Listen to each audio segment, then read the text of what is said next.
if you had a job where you come to work and people clap for you, it would change your entire mood.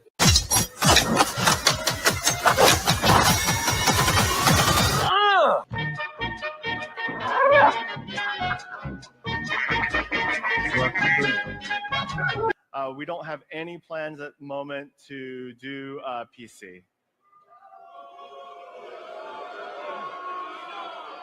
Or you can grow a conscience in the next 5 minutes and see where that takes you. Don't this hit make my people wanna stop? Don't this hit make my people wanna stop? Don't this hit make my people wanna stop? Watch the series finale of X-Men next Saturday morning. Check your local listing.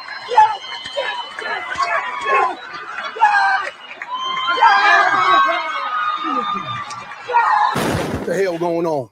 Oh, we heard tale of a party. Gangnam Style. Gangnam Style. There can be only one magical Negro.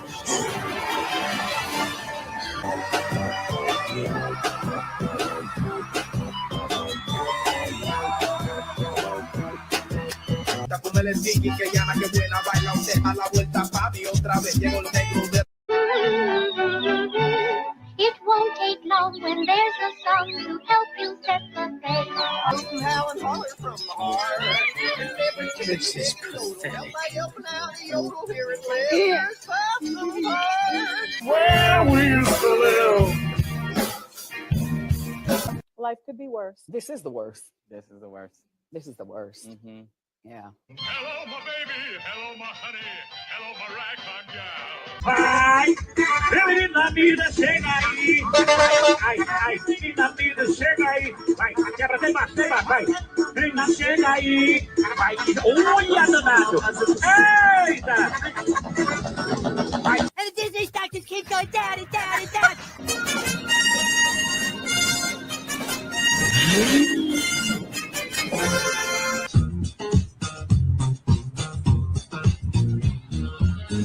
I'm bag of pixie dust. Contraband.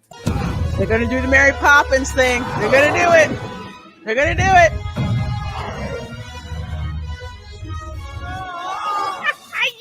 Magic mirror on the wall. The fairest one of all.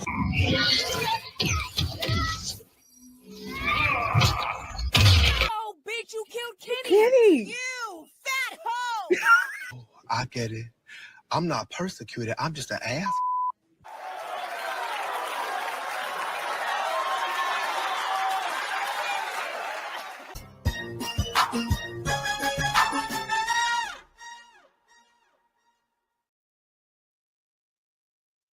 Well, hello, everyone, and welcome to my channel. I'm Reina Creole, of course, bringing you the spice, shade, and salt.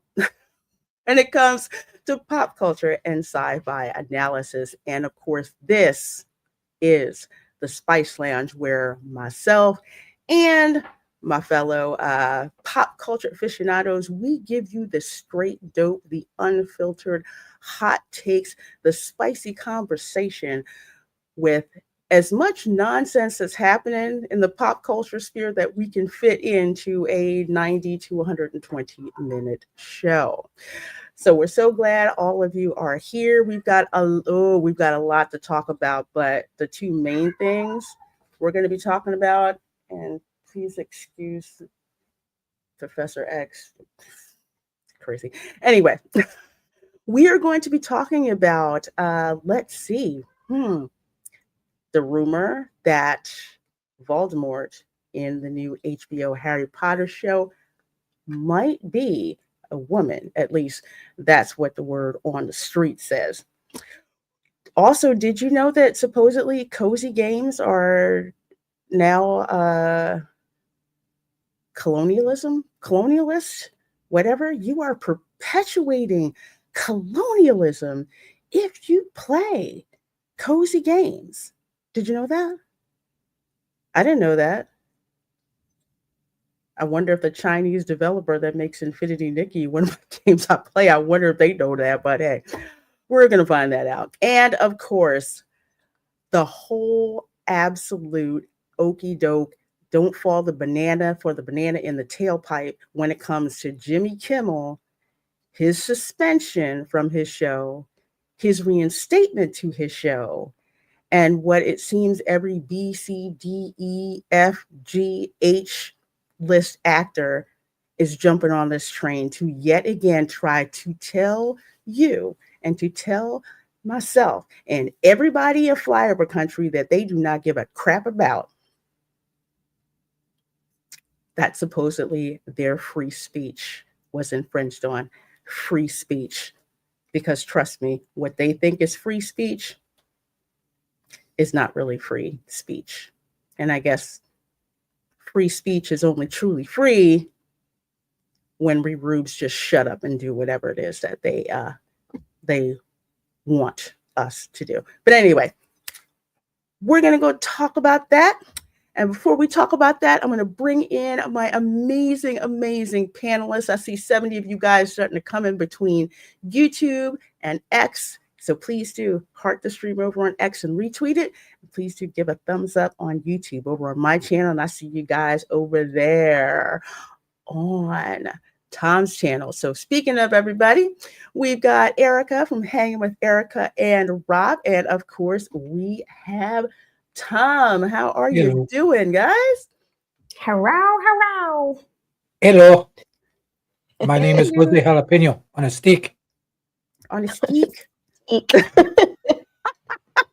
On a stick? On a stick.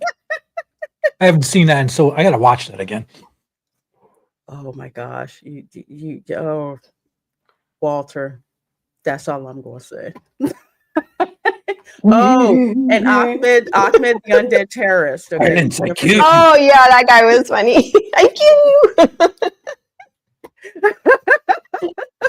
you. He kills me. Oh my gosh. I'm just like, you have to go and see it. And you have to do Jeff Dunham. That's just freaking funny. At least the stuff that's funny, that's really funny. This is gonna sound awful, but it's true. His routine was funnier when he was going through a divorce. Oh man, yeah.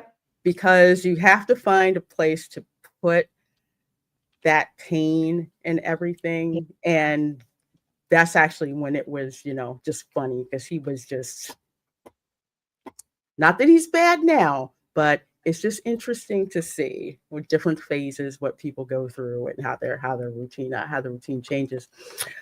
But let's see who we have in the chat real quick. Let's see. We've got Snortopubis Cuber, who is one of our wrenches, the polar bear from Pinellas County. So good to see you, my dear. Hello, humans and other critters. We, of course, have Tom in the chat as well. We've got Linda, his other half, in the chat as well. How you doing, my dear? We have Thanatos Felicitas, who says, hello, everyone. Hello. Glad you're here. We've also got Go and Shogi, another one of my mods, part of the mod squad here on my channel. Says, afternoon to all. Dylan Soup is in the chat as well. Says, hey, Lorena, sup, chat and panel.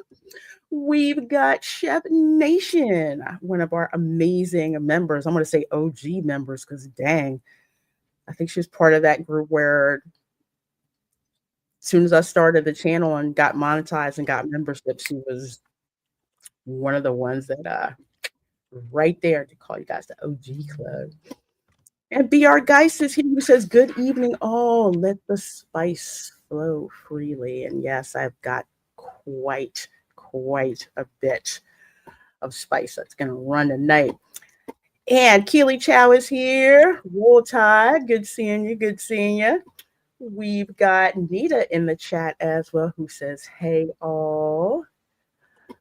If God blesses me and this channel blows up to like 20,000, 30,000, 40,000, I'm going to miss the days when I can go through and individually say hi to folks, because with that many people, the chat's just going to go so fast. I won't be able to catch it. So Brian Acosta is here. Hello, everyone. I see you. And yes, catch up on the spice, hit the like, and ring the subscribe bell. Yes, indeed. And let's say, of course, Erica is here. And Dylan says, Kimmel was suspended for a long weekend. I knew classmates who were suspended longer than that for offenses. Right. Yeah. Yeah, we're gonna talk about this quote unquote suspension, because there's plans within plans. Those of you who've seen the Dune movie know where I'm getting that reference from with what's going on. Hollywood thinks that we have short memories. And when I say we, those of us who aren't part of the absolutely loony, bat blank, crazy left, okay? And I can say that because I know plenty of like old school Democrats who are just like, I don't know what the flip is going on with the party. So we're going to talk. We are going to talk. Speaking of games, are you doing a PlayStation State of Play tomorrow? Yeah, most likely I am. I just haven't got to throw up like my hackneyed thumbnail. So check out my gaming channel, Gaming with the Queen. I have to put that link up because I did want to check out the State of Play for real. See what's going on with that. Thanks for the reminder, Chef Nation. I need y'all. Hey, Ron says, howdy, friends. I'm in bed, but supporting the chat. Well, I appreciate that, my dear. Appreciate that. Let's see. Yes, 5 p.m. Eastern. 5 p.m. Eastern is the State of Play. Hey, that service dog. Good to see you. Good to see you. I always have a heart for service dogs just because when Camera Girl was little and we lived out in LA, the mall that we would go to, they had people who were training service dogs, but they were puppies. So they were training them to be out and around people. And every time we go, one of the handlers would say, hey, is it okay if, our puppies play with, your daughter? We want to get them used to being around kids. And I was like, yeah, sure. So cute. They were all little beagles too. They were the absolute cutest things. So I love service dogs. Service dogs are flipping cool. Dunham was hilarious. I actually saw him live in Vegas way back when. Yes, he is so funny. Oh my God. Death Angel Shadow, hello. I see you. Looks like I can't tell if you're on. I can't tell if you're on Erica's channel. Okay, Tom's channel. Yeah. Good seeing ya. Yes, the slice must flow. You guys multi-streaming. I didn't see at Keely Chat. Yes, we do multi-stream. I do with pretty much all of my streams. I multi-stream with my folks here on the panel because, rising tide lifts all boats. And, back in the day when, I was just starting out, as a streamer, some people really helped me. So it's a way for me to pay it forward and pay it upward. And I am happy to do it. Go in Shogi says I was suspended for 2 whole weeks, 3 days is amateur hour. Wow. I know, right? I know some people, they got some crazy suspensions. I got suspended from Twitter for, I think, 48 hours or something like that. It wasn't, trust me, it was tame what I said, but Why do I have a hard time believing that? Butt hurt. Well, let's put it this way. They took it the wrong way. I think I said something to the effect of, you want to do what everybody else does? If your friend jumped in front of a train, would you do it too? I got flagged as harmful speech. This was back in the dark times before Elon bought Twitter, and Twitter was basically a cesspool of cancellation, which is why I get so pissed off when I see some of these actors now talking about free speech and, supposed government. Oh, now you're when y'all didn't have a problem with it during COVID. you didn't have a problem with that. Anti-vaxxers calling us this, that, and the other thing. Don't get me started. I haven't forgotten. A lot of people haven't forgotten. I had friends lose their Facebook accounts over stupid things. One friend actually posted a thing from the CDC website, and Facebook shut down his account. Yeah, we remember all that nonsense. He had to start a whole new account just to have for friends and family to keep in touch with. Ridiculous. Hey, I got banned off of MySpace. Okay. Oh man. What? Wow. MySpace. Oh man, I remember those days. Whew.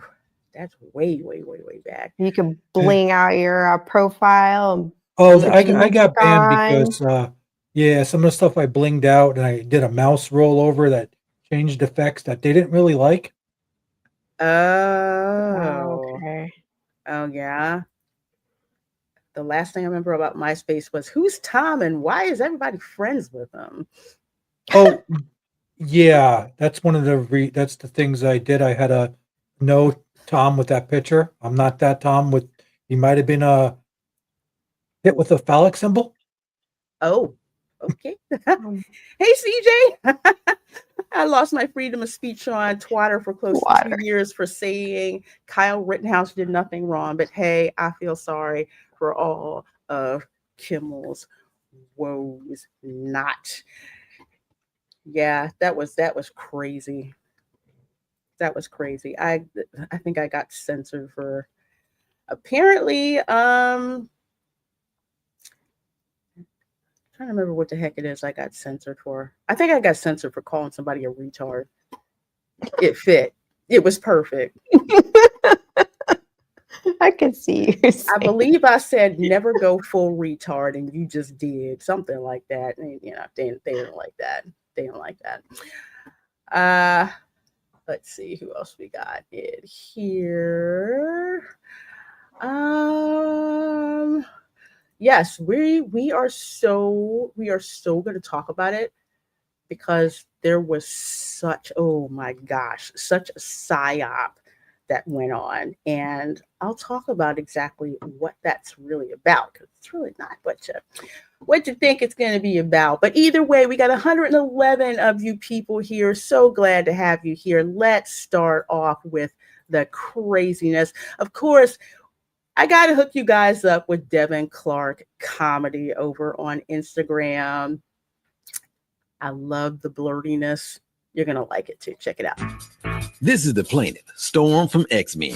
She should be in school teaching them badass mutant kids at Xavier Academy, but instead she's here because when she took her silver LeBaron to an auto repair shop for brake work, the mechanics made her brakes worse and caused other damages. She is suing for $45,000. God damn.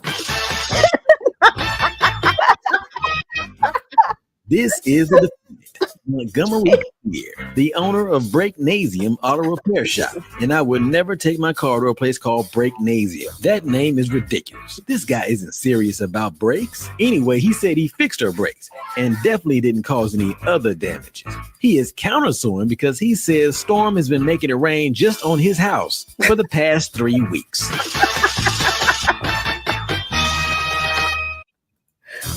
I love Devin Clark Comedy. Oh, man. He is just hilarious. He is the best. He's over there on Instagram. Please do go over and give him a follow.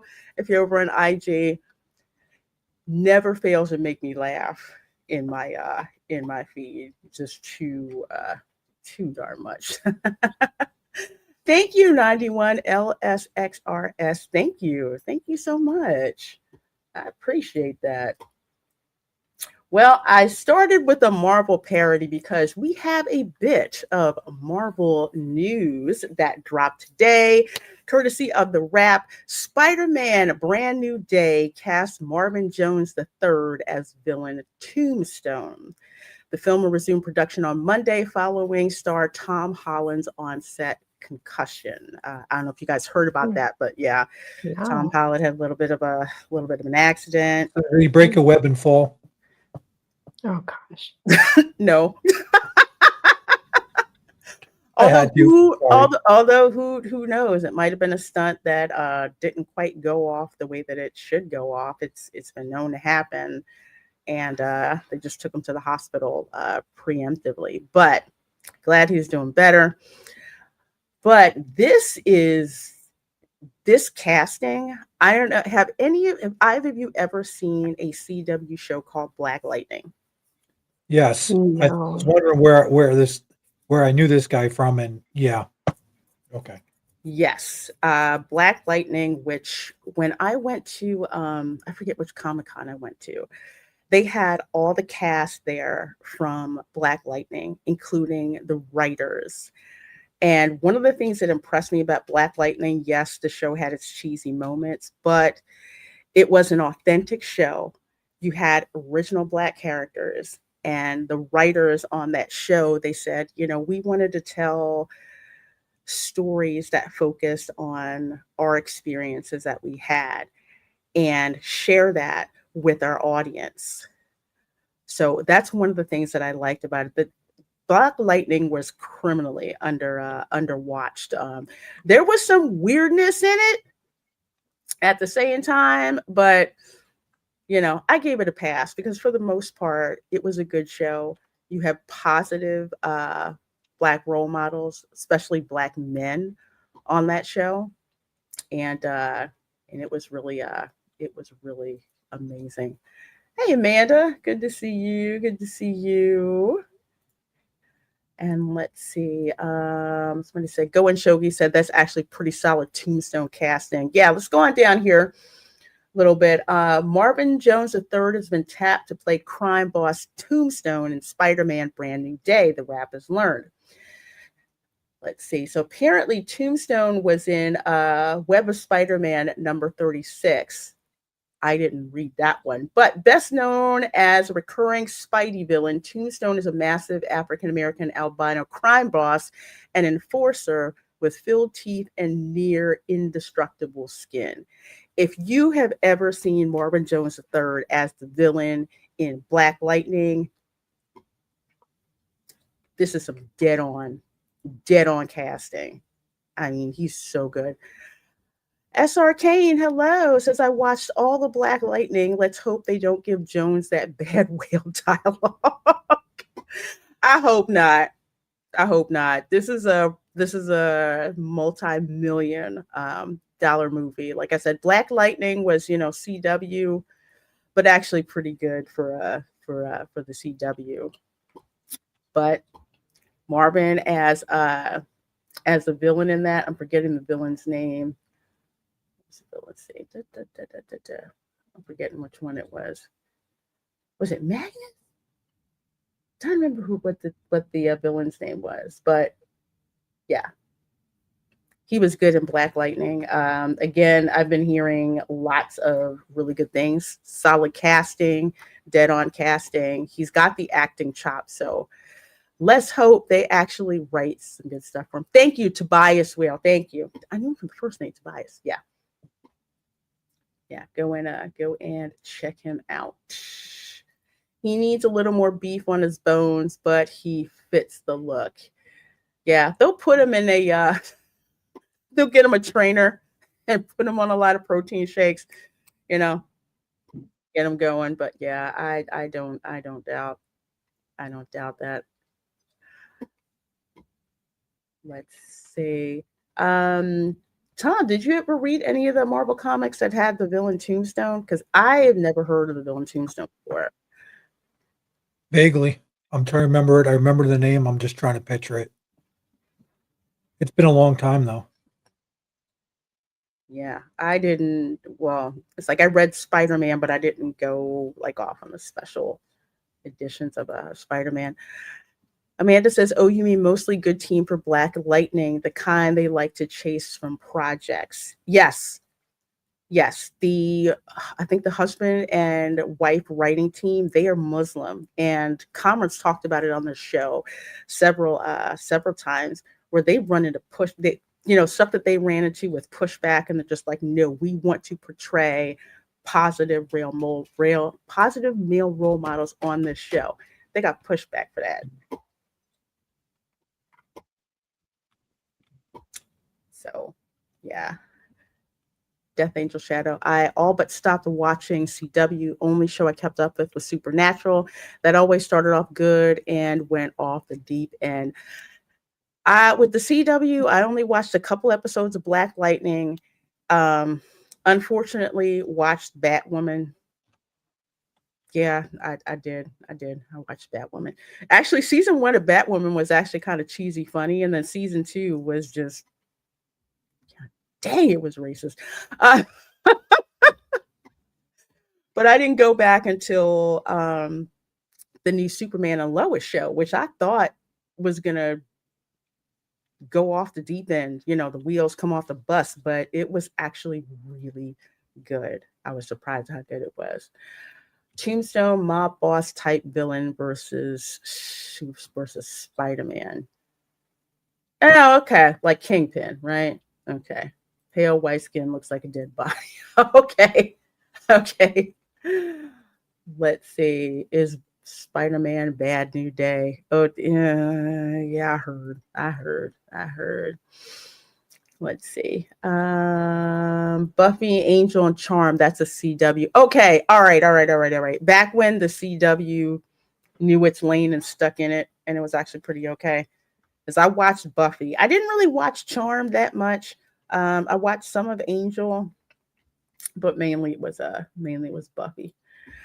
Rats to Disney for being able to still cast a black man in the role of the whitest man in Marvel, like literally white sheet of paper. Yeah, he's supposed to be albino, which albinoism is that is definitely a real thing. Oh, he was in a Spider-Man cartoon? Okay, I'm gonna have to find that. I watched the Spider-Man cartoon. I can't believe I don't remember that. But anyway, looks like a solid casting. I'm looking forward to the new Spider-Man movie. We shall see how things go. I will keep you all posted. All right, next hot topic coming from Deadline. Weapons Helmer Zach Krieger confirms Aunt Gladys prequel movie. There's a story, and I'm pretty excited about it. I haven't had a chance to watch Weapons. Have either of you seen the movie Weapons yet? Mm-mm. Yeah. Oh, you saw it? Yeah. I want to see it. I'm waiting for it to come out on streaming. If anything, I'm intrigued. What do you mean it's not out on streaming yet? Oh, it's not. It's not. Wink, wink, nudge, nudge, nudge. The poster just intrigues me because you have all the kids doing the Naruto run and everything. It's bizarre. It was good, but it was bizarre, and there's some plot holes that just didn't make sense to me. Mm-hmm. But let me know what you think. Okay. Yeah, plan on seeing it soon. What I don't like is the whole prequel talk. Let the movie sit out there and marinate before you start talking about prequels and all of that stuff, because dude still has to deliver on the Resident Evil reboot that he's doing. This is the guy who's doing it. So I'm just like, why talk about a prequel? Well, more than likely he's trying to line up his next job after Resident Evil, but it's like, just let the film sit out there. Stop talking about prequels. Stop talking about sequels. It really, honestly, it takes the wind out of the sails for Weapons to hear this, in a way, when I think about it. It's just like, just let this, get rid of the sequel and the prequel talk. Just let it sit out there and see how it's going to do. I'm curious as to how it's going to do on streaming. It did pretty good in the theaters. It made money because it literally cost peanuts to make.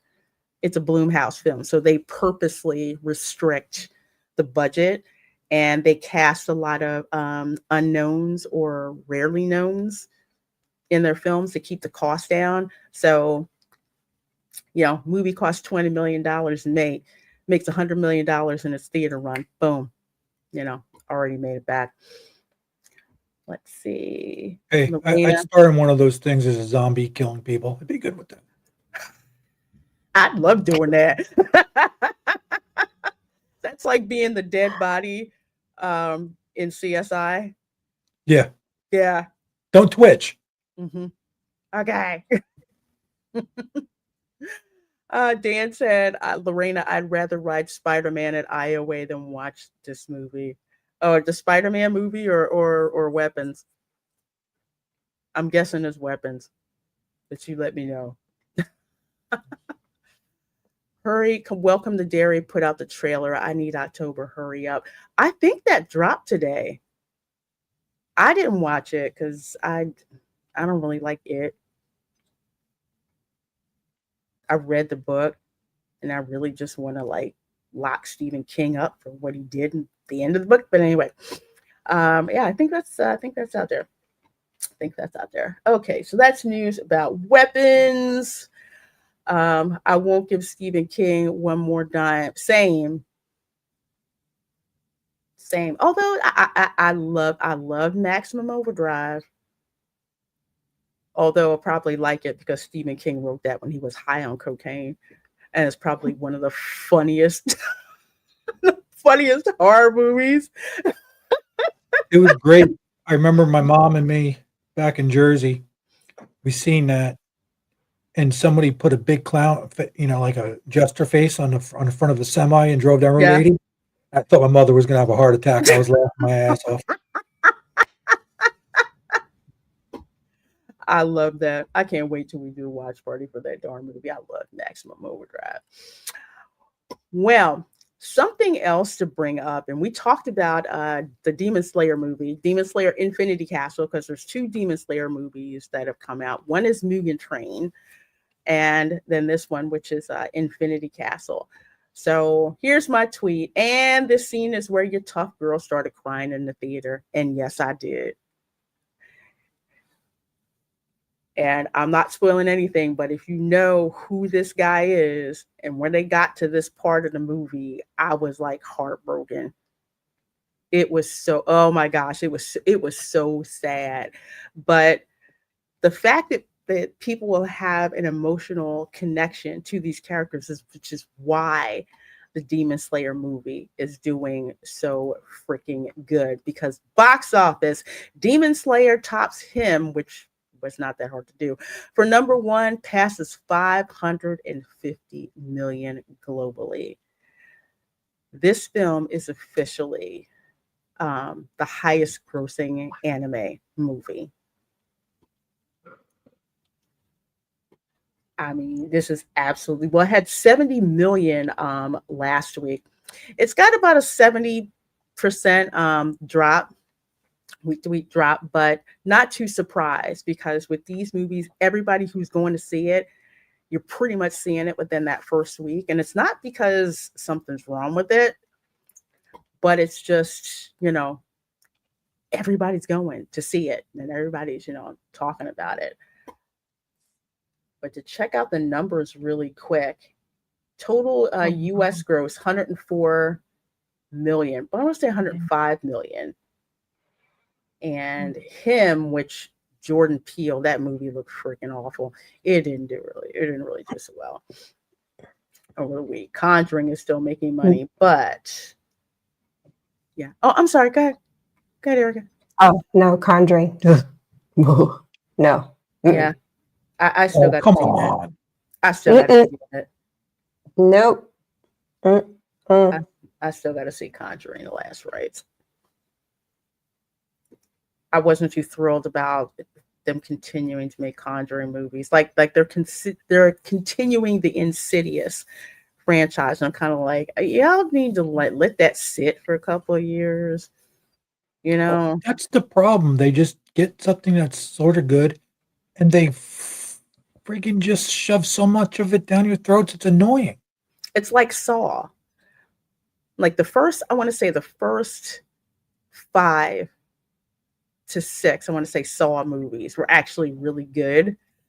And then it just delved into that complete gore category. And I'm just like, nah, I'm not interested in anymore. And Saw was one of those movies where, again, everything is hidden in plain sight. And then when they go through exactly why those certain people were there, you're just like, dang, now it all makes sense. Yeah, pretty cool. Pretty cool. Speaking, is it passing Sinners? That's a good question. I would have to look that up. Probably not the second week, because with Sinners, I think it was out for about 2 weeks, and then word got out, and then people started going to see it. It had the lowest week-to-week drop, I think, of any film. Oh, and by the way, Sinners is coming back out in IMAX for Halloween, actually. So, oh wow, yeah, probably gonna check it out. I know I'm gonna check it out. I would pay to see that in IMAX. So, speaking of Demon Slayer, did you guys see the fight that happened in the theater? It was epic. Yes, Dan, we played it on the show last week. Dude got knocked the bleep out. He was not moving. They had to stop the movie, and the fight happened during a fight in the movie. Couldn't have timed that any better. Or maybe not. I don't know. Hey Sam, how you doing? How you doing? I'm sorry, but I would have knocked the guy out too. I would have too. Drunk. Yeah, exactly. Going Shogi. That's what happened. And a dad started wailing that dude. Thought he peed on his kid. I do not blame him. And I don't think I think the dad didn't even get ID'd. People were probably like, you know what? He had every right to do that. I didn't see anything. Not saying it's right. You should keep your hands to yourself. However, no, that it's sprayed on the kid. That's assault. Yes. See that? Yeah, that's different. That's different. You try not to put your hands on folks, but sometimes, I'm not saying I agree, but I completely understand. Totally understand. Let's see. I worked at Universal twice, once in 2004, and then several years later on Universal IT Field Services. Oh, cool. Nice. I was there when they were building the train. Oh, nice. Oh, wow. I love the Harry Potter train. Ah, man, I love it. I saw like a documentary on how they built it. It's really fascinating. It is one of the most popular. It's so popular because it keeps the immersion. When you're going between Hogsmeade and Diagon Alley. Which way do you like to go in first? Do you like to go in through Diagon, or do you like to go through Hogsmeade? I actually that's a very good question. I want to say I like going from Hogsmeade because when you're up on the platform, you see the train coming in as opposed to the train backing in when you're at King's Cross. King's Cross Station. That makes sense. It's just it's both. It's like I like both of them, but if I had to nitpick on what's differing, I would say that one. But I think it's only because Hogsmeade was built first, and then they built Diagon Alley. And I guess instead of putting it in a circular circle, they just had it going, back and forth. But they have screens that have different. There's different film that's shown depending on which way you're going, and it makes total sense. You get on the train. My nephews loved it. Oh, it is just like being in the movie set. Everything is like it. It is amazing. King's Cross Station looks just like King's Cross Station in London, and I've been in King's Cross Station. So the only thing that's no, that's the underground. Yeah, it looks just like King's Cross Station. It is amazing, absolutely amazing. I opened the first Potter. That was a crazy day, nay week. Whew, I'll bet. I remember them televising it, watching it on TV, the grand opening, and about a month later we went, and the boys were so little at that point. Went and got them wands. Now they're all broken and stuff. Yeah, those are way before the first gen interactive things. Yeah. Oh, yeah. Mm-hmm. But it was like, hey, I got my wand, I got my butterbeer, I got my house scarf, I got my house gloves, and it was just crazy. You couldn't move in Hogsmeade. And that is the last time I have been to Universal. Yep. Man. So you only get to see the one land? Yeah. Yep. Ooh. Because every time we have gone into town, it's always been Disney because we've been able to get in for free. Mm-hmm. And with the intent to go to Universal, but only to get financially liquidated every time we go home to visit. So we've had to pick our poisons. Yeah. I've been to King's Cross numerous times, but I've never read, seen Harry Potter. Oh, I would highly suggest reading the books. The movies are pretty much good, but once you get to Goblet of Fire, it is very obvious that there's stuff that's missing because of the sheer volume of the books. Because with each book, J.K. Rowling gets better and better and better, and the writing gets more intricate, and there's more story that's going on. So that's what I would say. I'm gonna do the audiobooks. It took me 3 months. It took me 3 months to get through the first book because of the British English, and I was just tripping over the words because their sentence framing is so different than American English. And I'm sitting there like, so I'm reading. It sucked. Well, I would definitely say, definitely get the audiobook. I love them. I absolutely love the audiobooks. Get them now before they start doing the re-recording. I'm not too. They're doing it with like an ensemble cast instead of just one person doing the voice. Frankly, I like it that way. But who knows? Who knows? It could change. It could change. Well, speaking of Harry Potter, since we started talking about it, you want to file this under take with a very, very small grain of salt, because most notably, there's a troll out there saying, guess what? Let's piss off the Potterheads and drop this bit of They were talking about this morsel on Pro. And I keep thinking, instead of that lady, Cynthia Erivo. That's what other people were saying.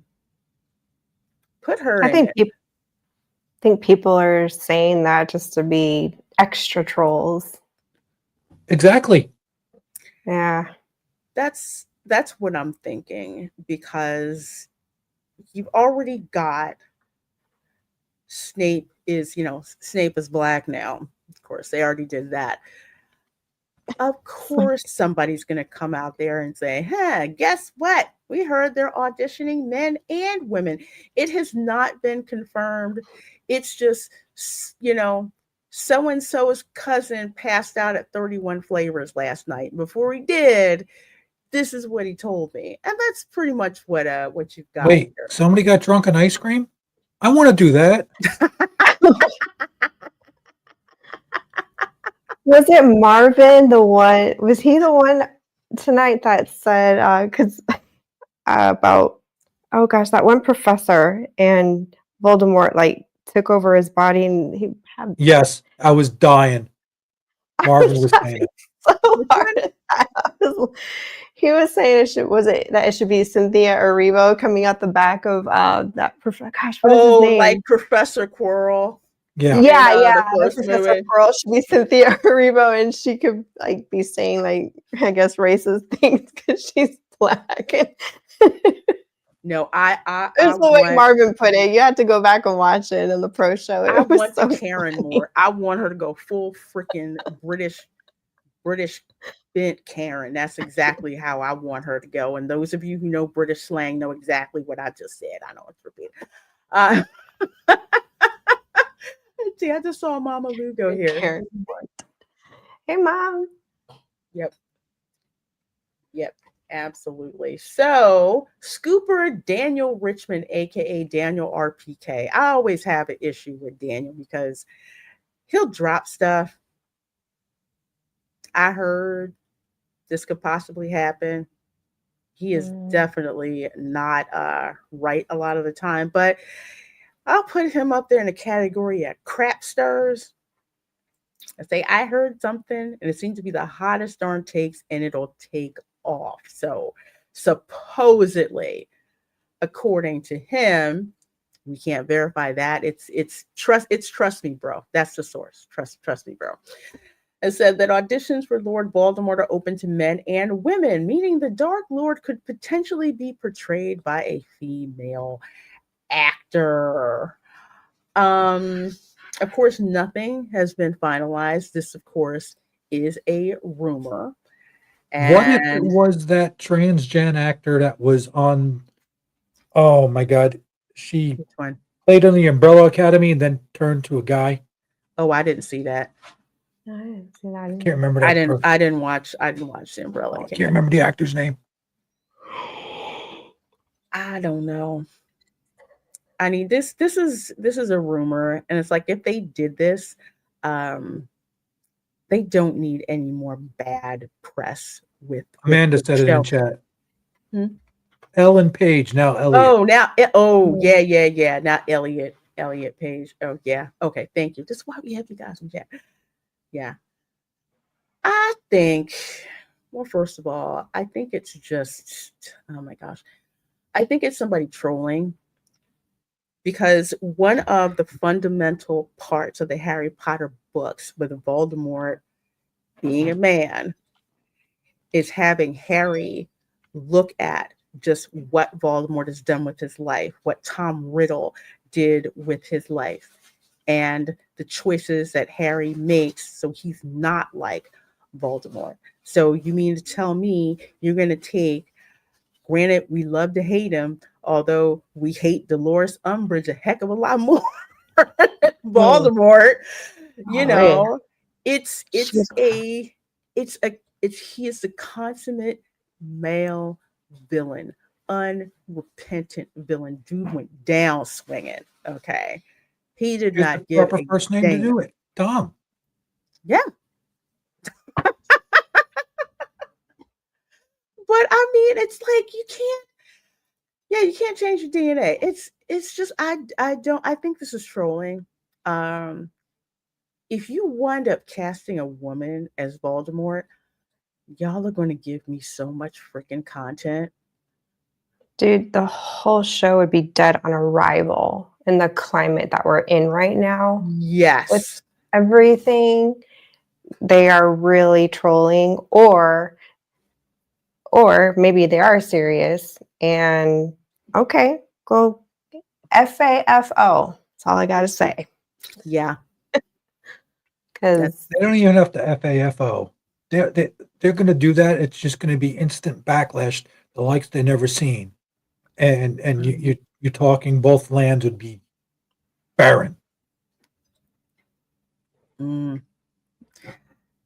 Yeah, it's already got enough bad press that's going on with it. You make Voldemort a woman, that's it.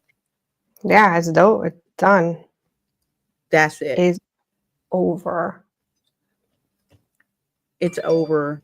You know, it's one thing to mess with one of the other characters, okay, but to mess with the big bad because your movie, your film, your book is only as good as the strength of the villain. The villain always has to seem invincible, because if they weren't invincible, you don't have the hero's journey, which is what's going on. So, yeah, like I said, Daniel RPK floated. It's going to be. It's going to be like a Fendi purse or something. Come on. I have no idea. Don't break my heel. It's a whole be a Birkin bag. Should be wearing pair of boobies. Pair of Doc Martens. I don't know. But yeah, it's then again, remember, this is Daniel RPK who keeps stuff behind on Patreon or whatever, saying, again, trust me, bro. Supposedly, I heard that they're auditioning women. Sam Wolf says, does anyone know if they're having to use only British actors like the original casting of the movies? I believe so.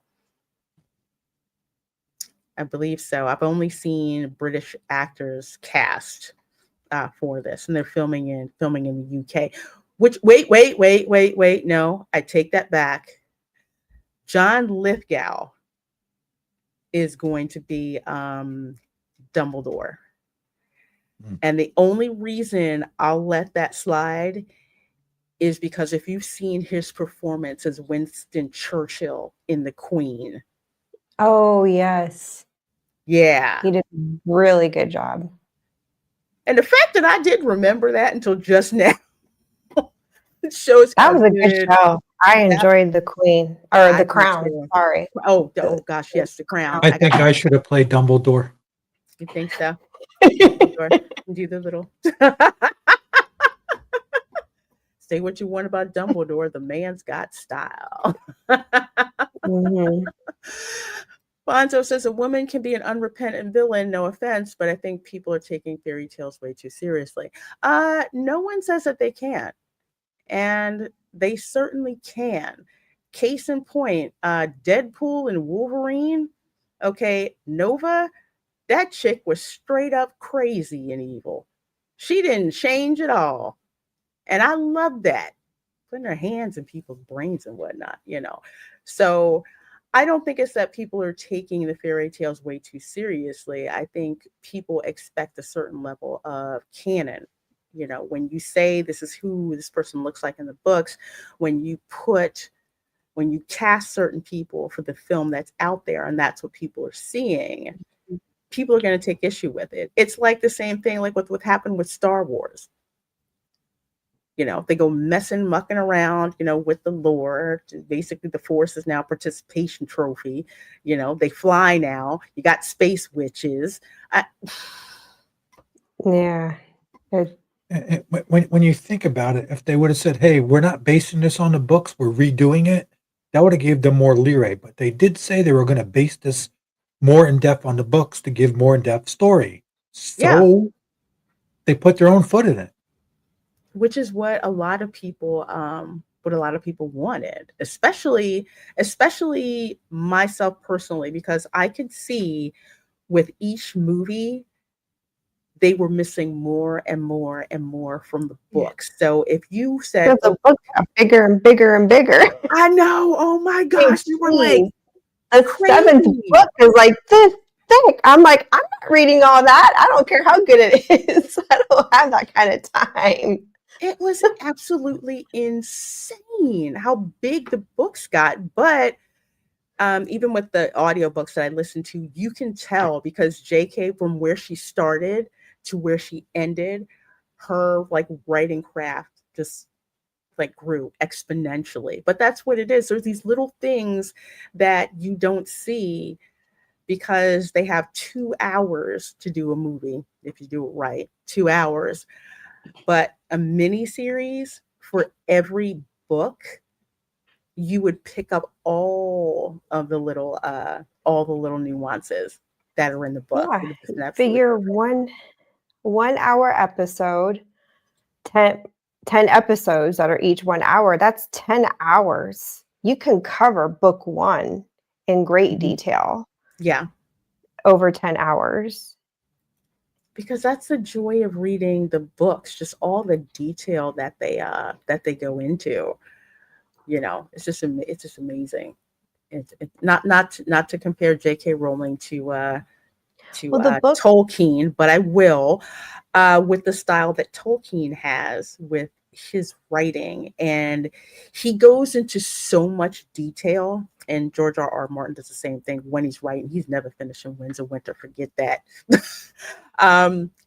Just with the time that Tolkien takes with the dialogue and painting the scenes and what's going on, and you just get so sucked in that I would love to see a miniseries do that. Show you that level of detail. Although there's some things in a book that you can't do in a movie and vice versa, but still, you would have the time to do that. It's like with House of the Dragon. Instead of just Fire and Blood as just being a movie, it's a series, so they can take their time going through the book. Well, Although they did some stuff that they didn't do in the book, I heard. Well, the books, I heard from friends that the other characters have more expansive storylines, but if you didn't read the books, you wouldn't know that. So that professor that's a werewolf, Professor Lupin, yeah, and the girl that changes her face, Tonks. Mm-hmm. Yeah, so apparently they're an item, and there's a whole storyline of those two in the books, but you didn't get any of their storyline, like their relationship, their struggles. Yeah, it was very multi-layered storytelling in the books, and you didn't get that in the movies. Yeah, even Percy's fiance, who is from Beauxbatons. The girl whose sister almost died. Harry actually went back. Remember, the challenge was that you could only get rescue one of the classmates that was underwater. Yeah. And he rescued the other girl. He went back and got the sister. Yeah. Mm-hmm. So the older sister, she and Percy got married, but there was this whole conflict between her and oh my gosh, I can't believe I'm forgetting the Weasley matriarch's name, but the classic potential mother-in-law clash that was going on. It was very detailed, and the whole thing was, well, she's French, ew.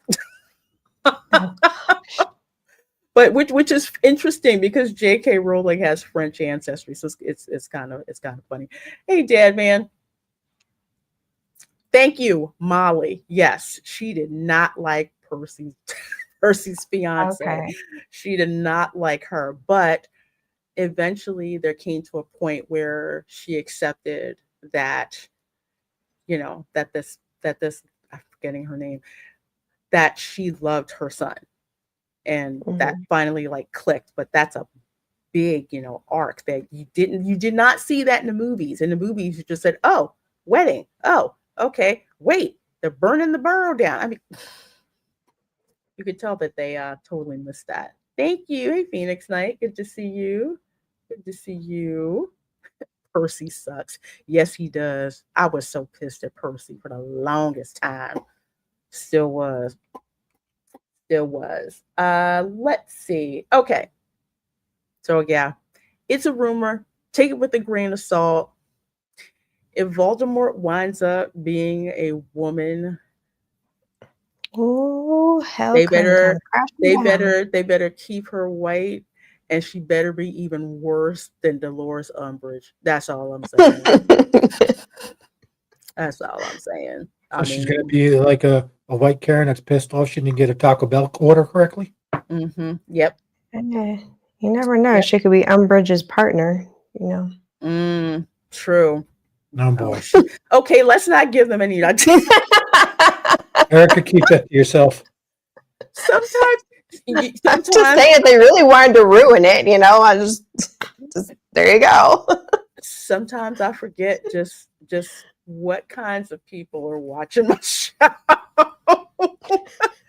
They do watch what we say. They do self-watching. Hey, how you doing? Make sure you hit that like button. All right. Well, going on to, oh my gosh, gaming nonsense. So for folks who know, and first of all, I want to thank Tom for blessing me with Resident Evil on PS4 and PC ROM. Yeah. So I have an external CD-ROM drive put to that. I got it for burning DVDs on. It's a DVD, right? Yeah. So I got a digital copy. So yeah, I haven't decided which one to try yet, but I'm going to play them. So I'm getting back into gaming after, I didn't really have time to game when raising kids because I'm busy. I just bought the games. I didn't get to play. I got to play a little bit in case they got stuck, but then that was it. And was just it. I didn't really get to, to play any games. One time I was playing Mortal Kombat when Camera Girl was 2, and I think it scarred her for life. So I kind of stopped playing and let her play her games. But getting back into gaming, I got, my shooter games that I like, but I like the cozy games because I can just drop in, do stuff, zone out, and then come back. But apparently, cozy games promote colonialism. Is that an elf? Yes, that's supposed to be a hobbit from one of that's really cute. So it's actually Tales of the Shire, or basically it's a hobbit RPG, which looked really cute. So you get a fantasy creature who, looks like she's gardening. All of a sudden, that's equated to colonialism. Like what? Mm-hmm. I know, right? What is gardening is all of a sudden offensive now? Well, I thought they were all about the environment, saving the trees. Since it's Sweet Baby, this doesn't surprise me. Poor Camel is Umbridge. I would be down with that. No, God no. Unless he's going to wear all the pink, and then it'd be worth it to make fun of those memes. Oh gosh. But you are so right, Sam. Because she, Imelda Staunton, that's her name. She was also Queen Elizabeth in The Crown. I couldn't believe that was Dolores Umbridge. She's completely different. That just shows you just the power of her acting, from like a character that you love to hate to a character that you just love. And she's a good actress. Really, I loved her in The Crown, and man, she really ticked me off in Harry Potter. Ooh, yes, I wanted her. Man, I wanted her to cry. Do you think it's a possibility they could ask her to revive the role for the series? Or reprise her role. Reprise the role. It's possible. I don't know if they could afford her. Yeah, that's a possibility too. It's possible, but unless she's willing to come down in her price, or she may owe somebody a favor, or she might just say, "Hey, if you're going to have somebody do Dolores Umbridge, you might as well get the Dolores Umbridge." I would love to see her. I really would. It would be cool. Remember that is, yeah, that would be cool. But yes, that is a Hobbit from Tales of the Shire. That is an RPG game which Sweet Baby Inc. has had a hand in. So yeah, we're gonna talk about that because I have an interesting take on this. As you guys know, I used to be a software developer, worked in IT. I also take issue to this term colonialism because your girl descends from a lot of colonizers. It's Hispanic Heritage Month, so yes, one of the biggest colonizers on the planet was the Spanish Empire. Okay. Yep. And the Portuguese too, but mainly the Spanish. Because for over 100 years, they had like 100-year jump on Great Britain, which is why Queen Elizabeth had to commission some privateers like Sir Francis Drake to jack Spanish ships for all their loot, and especially their silver that they were supposed to bring the Chinese, because the Ming Emperor made a decree that instead of paying taxes in like wheat and rice and stuff like that, said no, you're going to pay it in silver. They couldn't get enough silver from Japan for how much they wanted, but guess who had a whole lot of freaking silver that they mined in South America? The Spanish. So, just putting that out there. Anyway, from our friends over at That Park Place, written by Marvin Montanaro, says at the 2025 Game Devs of Color Expo, Sweet Baby Inc. team member Tristan J. Tarwater gave a talk called Decolonizing Cozy Games. What unfolded was a startling presentation where even farming, families, and the Four Seasons themselves were framed as symptoms of colonialism. Now, one of the things that I will say is that I do not think that there's anything wrong with having a Game Devs of Color Expo, especially since everyone's a person of color. White is a color. So I really think that's a misnomer. There's a difference. Actually, we're contrasts. White and black are contrasts. They are. We're not colors. We're contrasts. They're contrasts instead of colors. I've seen it on the color wheel. You know, later, Dad, man, good seeing you. I've seen it on the color wheel, but yeah, it's like there's a difference between because some people are just like, oh, well, they're segregating themselves. Well, there's a difference between cultural exchange and cultural exclusion. Like case in point, when I was in college, okay, you had some people who got a bug up their ass about the Black Student Union. We're like, oh, well, you're discriminating. We're like, no, we didn't say if you're not Black, you can join. That's never been said. You have people who feel that they are uncomfortable being in that particular situation, but no one's excluding you. As a matter of fact, we had white members, you know. It's a big difference, like I said, between cultural exchange and cultural exclusion. And unfortunately, what the likes of Sweet Baby Inc. and the Game Devs of Color Expo is, it is about exclusion. That's the issue that I have with it. But as for colonialism, that always seems to be a catch-all of you have a problem with, and I'm going to say white people in quotes, because Spaniards were white. I see a lot of people who somehow think that Hispanic doesn't equal white. Yes, it does, according to some of the censuses that I've seen my ancestors in. You know, his race was Blanco, okay? We got blonde hair, blue-eyed babes. Yep.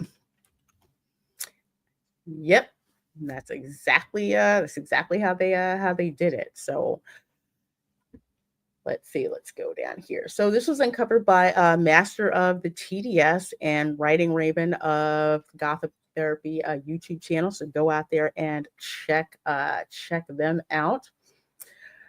So one of the opening slides attempted to redefine the genre's foundations. Decolonization, often framed as undoing of colonial influences and structures, it is also a creative process of imagining what cultures would look like if not disrupted by the exploitation of colonialism. I'm going to go down here a little bit because this is really cracking me up. So decoloniality.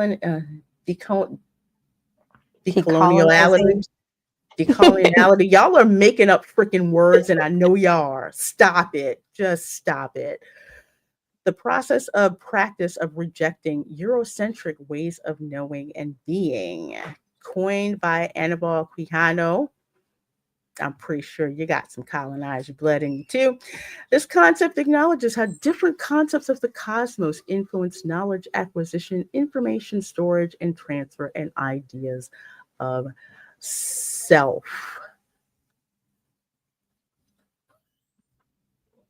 What?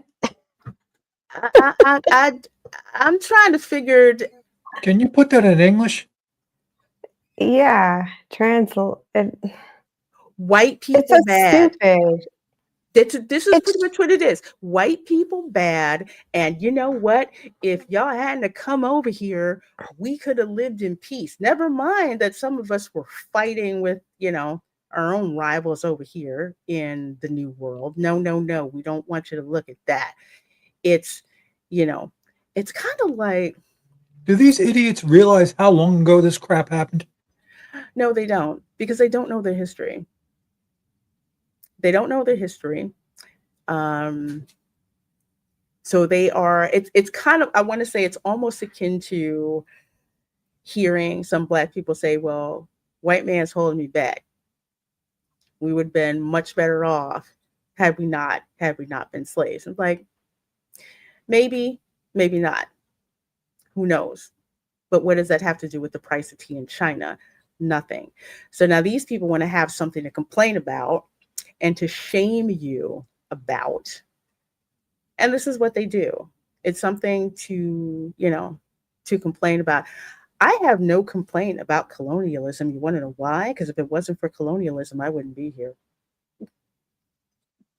I don't think half of them would be there either. No, they wouldn't be there either.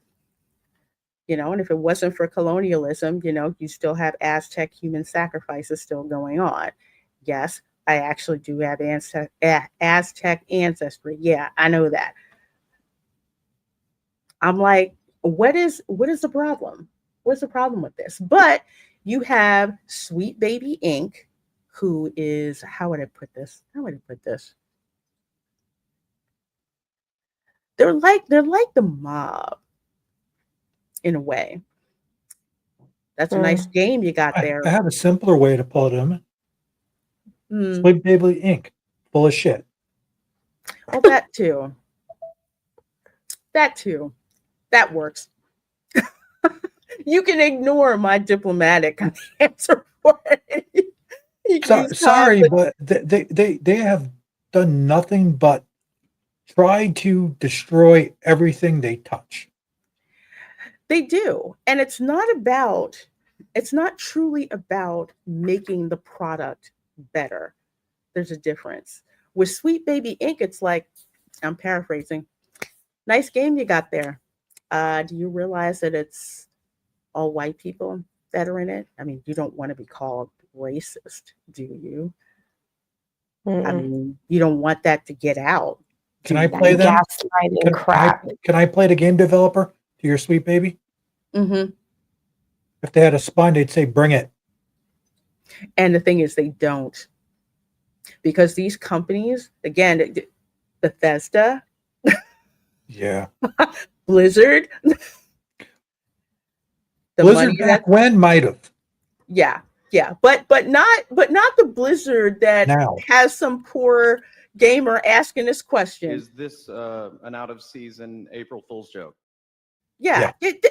That's not, that's not it. You have these companies where they want to be on the right side of history. We'll say the ones higher up. So they're like, we have to make these games. We have to put in people of color, just put it in there, or my favorite, not very attractive women, especially Black women. They just, I don't get it. But either way, here's what Sweet Baby Inc. people are teaching about cozy games. And this is from Master of TDS. And we'll actually go over here to his tweet. So we did this one with decolonization. It's just like imagine if these colonizers hadn't come here, how different things would be. It's almost like, actually it's exactly like, it's like a certain segment of the Wampanoag Indians in Cape Cod protest every year for Thanksgiving in Plymouth, thinking that their life would have been so much better, if those Plymouth ancestors hadn't shown up. You know what I mean? And I'm just like, I really don't understand that. Nobody knows. Nobody knows. Exactly. nobody knows what would have happened. And like with one protester, I said, I really don't understand what you're talking about because I actually descend from those Mayflower passengers. So no, I don't feel bad about a daggone thing. Go and Shogi for $10. Thank you so very much, my dear. Let's see. Let's hit you up here.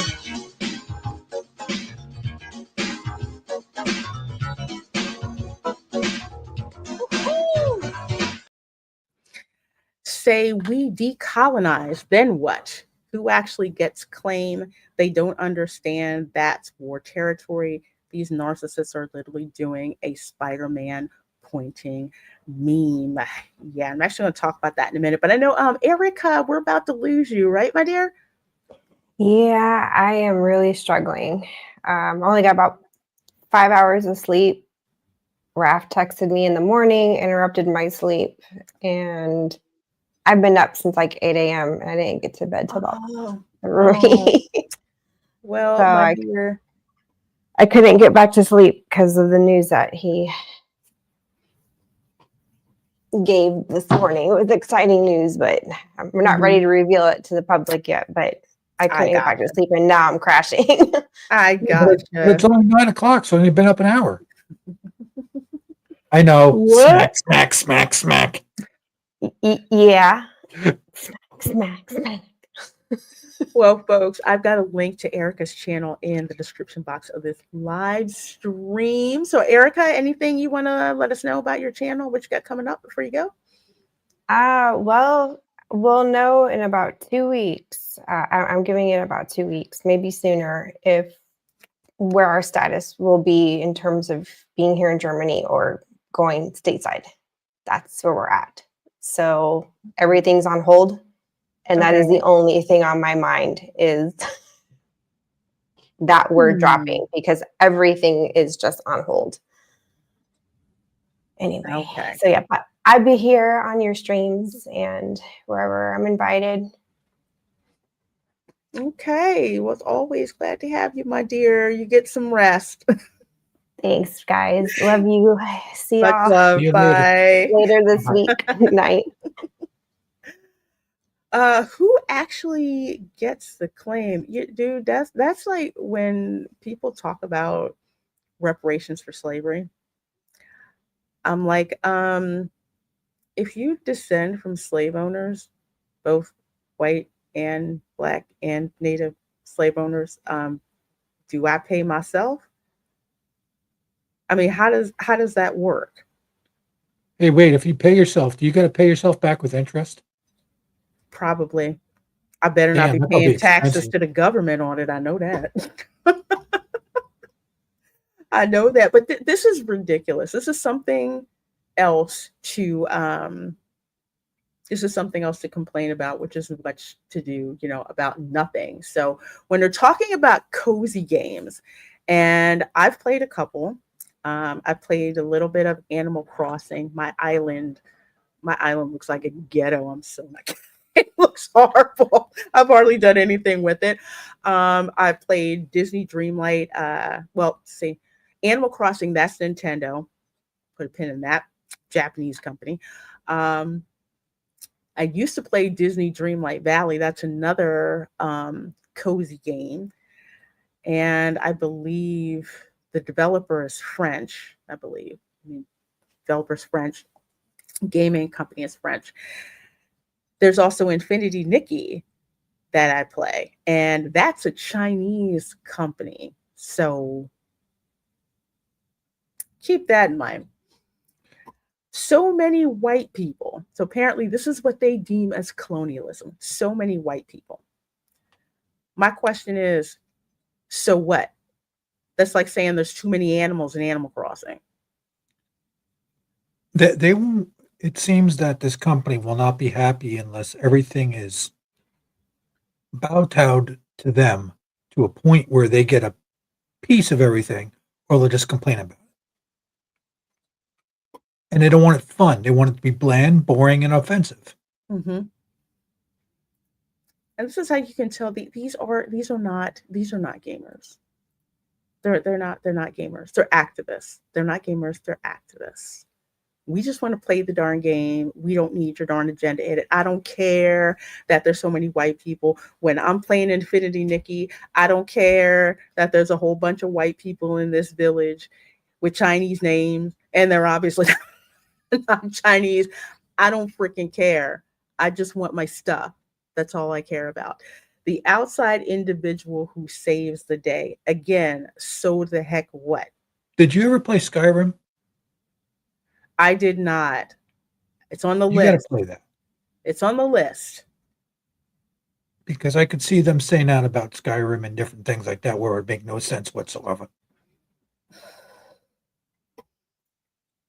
It doesn't make zero sense. It's like, who cares if it's the outside individual who saves the day? It happens in a whole bunch of games, lots of games. So Halo, wait, can I reverse Fallout. this and say when I played all the NBA games, they didn't have enough white representation in there?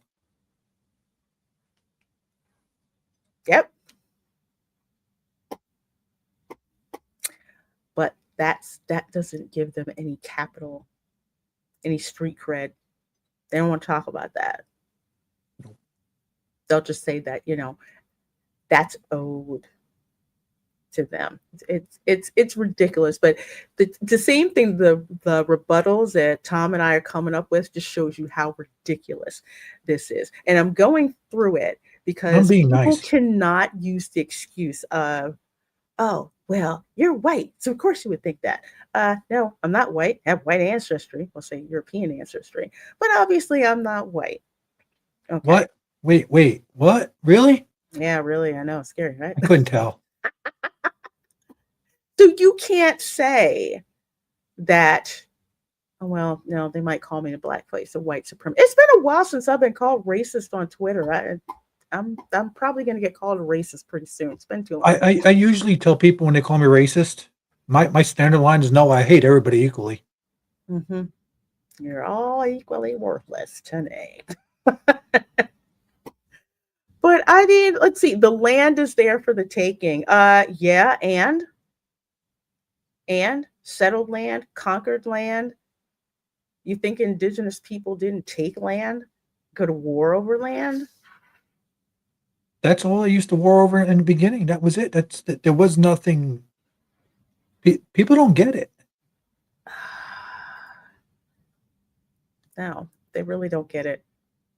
Corn and wheat make number go up. What the hell does that mean? What was that? Corn and wheat make number go up. Okay, so are you saying that priority is given to corn and wheat? Is that it, as opposed to indigenous ingredients? Because supposedly corn and wheat were brought to the New World. Corn was crops by the indigenous. Huh? Wait a minute. I know wheat definitely was. Corn's been here.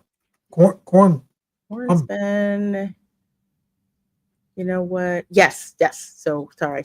I'm wrong. Wheat definitely was brought over. The reason why is, again, you all know I can't stand corn tacos. I hate corn tacos with a passion. I don't like them. Because I had bougie Spanish ancestors. So if you were poor, you used corn to make tortillas and tacos. If you had money, you had them with wheat. And so, yes, thank you guys for reminding me. So I must be weird because I like a mix of corn wheat tacos. Yeah, thank you guys for reminding me. I had a brain fart there. I don't like corn. I don't like corn. I really don't. Let's see. Nuclear family / 2-gen family. What is it with these weirdos that they hate the nuclear family? If they didn't have a nuclear family, none of them would be there. This is what I don't get. Even in, we'll call them indigenous, even in indigenous populations, nuclear family. So I don't get this for you to call this colonialism, because that doesn't work. Ew, ew, ew, no. No. Take his wrench away, ban him. No. Tortilla chips, yes. I love corn tortilla chips. Corn tortilla tacos, that ranks up there with black eyed peas on my short list of foods I do not ever want to eat. Yuck, yuck, yuck. I can't. Yuck. Corn with tacos, wheat with burritos. I want wheat with both. I can't. I'll die on that corn tortilla hill. I'll let you and Paulie from Latino Slant. I was in his chat the other day, busting his chops for his birthday stream. Polish birthday stream. Death Angel Shadow. You can have them. I would rather eat grits with no butter than black beans. Oh, that's harsh. No butter on grits? I don't even really like grits at all. No. You have to put butter, cream, cheese, and bacon in it. And eating grits is almost like eating a big bowl of sauerkraut. Pretty much. It's pretty gross. Yeah. Monochronic structures, whatever the frick that means. 4 seasons, Gregorian calendar. Okay, monochronic structures. I have no freaking idea what the heck they're talking about, unless they're talking about classical architecture, like a Greek architecture. I'm just spitballing here. 4 seasons. 4 seasons is colonialism now? Somebody make that make sense. Are they talking about like the Four Seasons Hotel or something like that? Or I'm not getting this. I'm just gonna say it. Whatever the fuck drugs these people are on, take them off the market. Please do. How the heck is 4 seasons colonialism? That just makes no freaking sense. The Gregorian calendar. What? They have a problem with the Gregorian calendar. Too bad.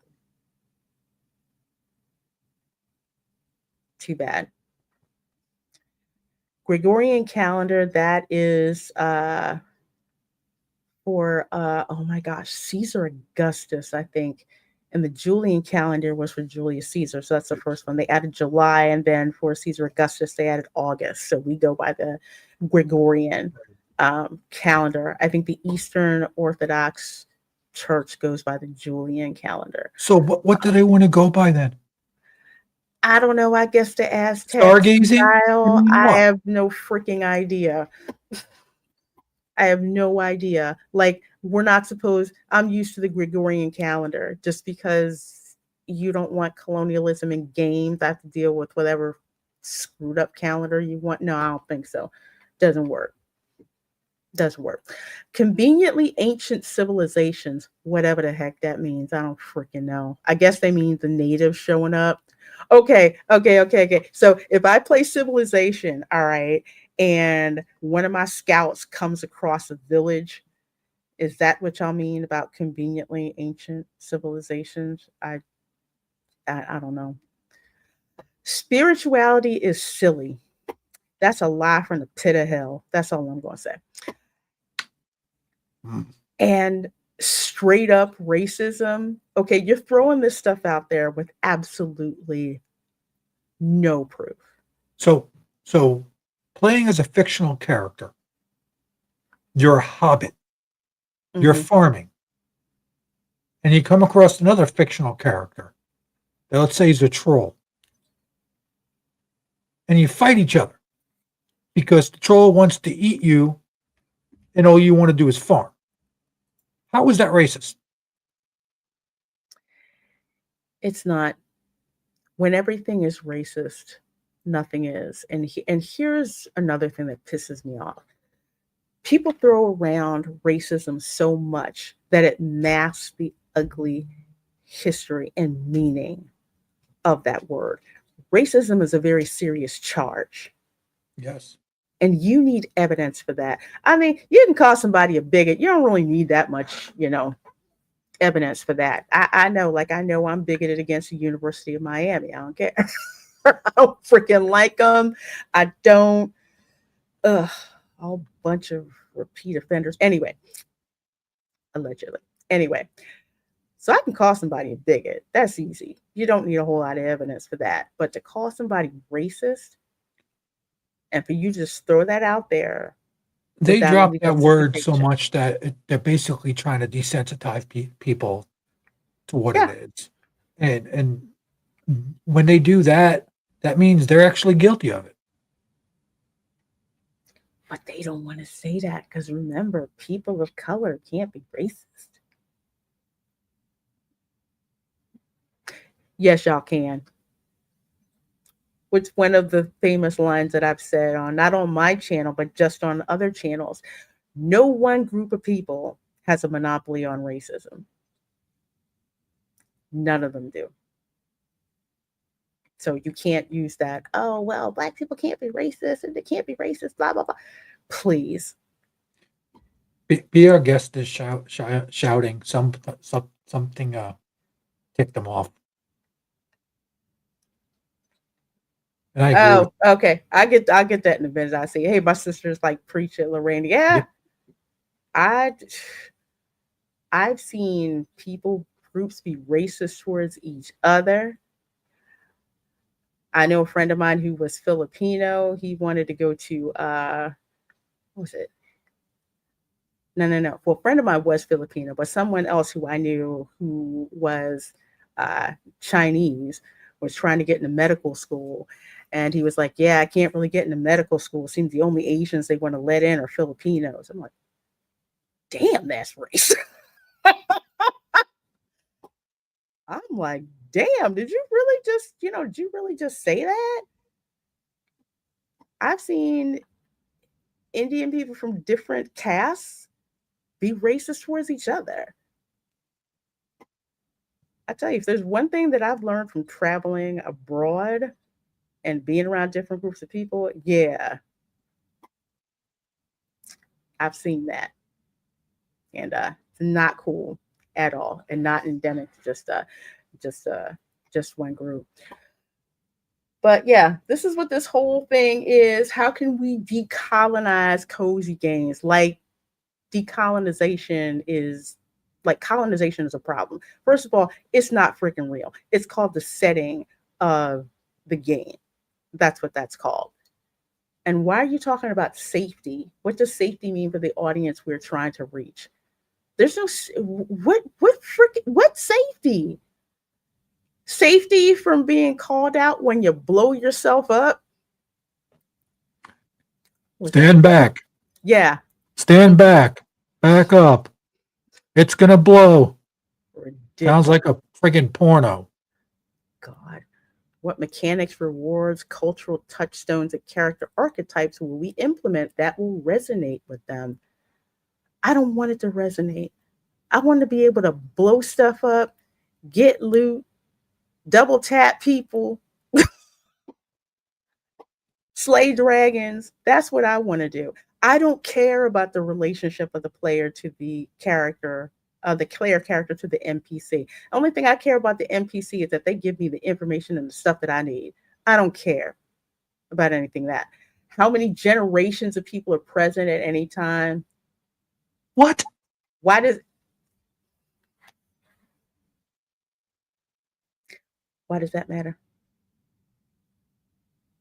Gaming is the great equalizer. It's a game. It's supposed to be just, okay, I don't have to worry about real world shit for how long I'm going to play this for.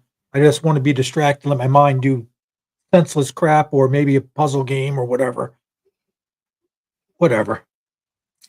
Oh, it is just a mess. I see you, BR guys. Yeah, they are just, we need to go back to shaming stupidity.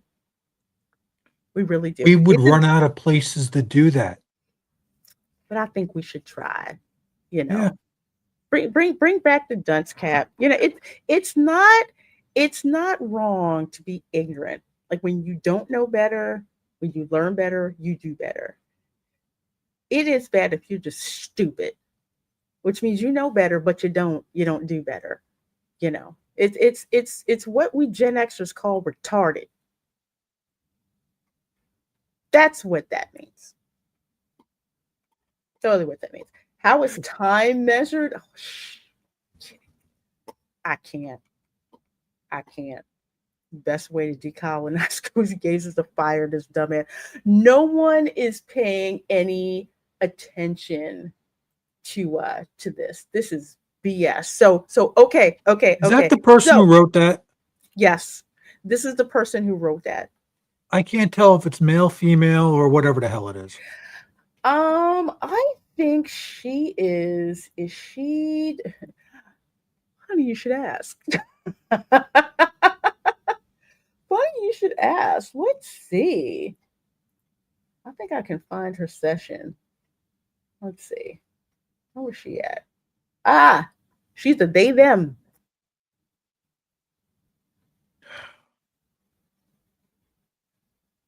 They them. Yep.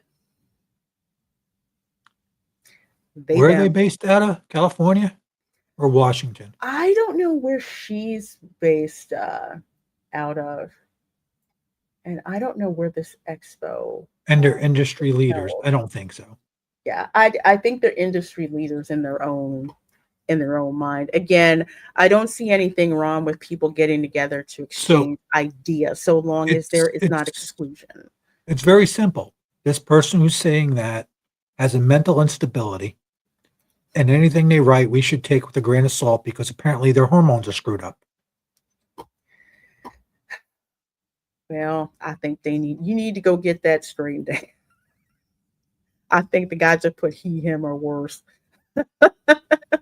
I mean, it's like, look, I don't have a problem with addressing you by your pronouns. Just tell me what the heck you want to be called, and I'll leave it at that. Don't talk about, well, you misgendered me. It's like, well, what the frick am I supposed to call you? So we can get that out of the way, you know. But apparently, and to wrap this topic up, of course, they point you to games that they feel don't promote colonialism. Fields of Mystery, I have no idea what the heck that one is.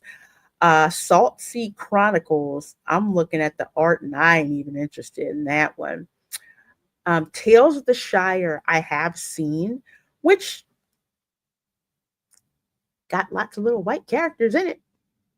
Hobbits look white to me. It just looks like a fun game, but from what the reviews are, is that the mechanics of it are ass. Well, just that they're recommending it, I'm going to skip it. Mm-hmm.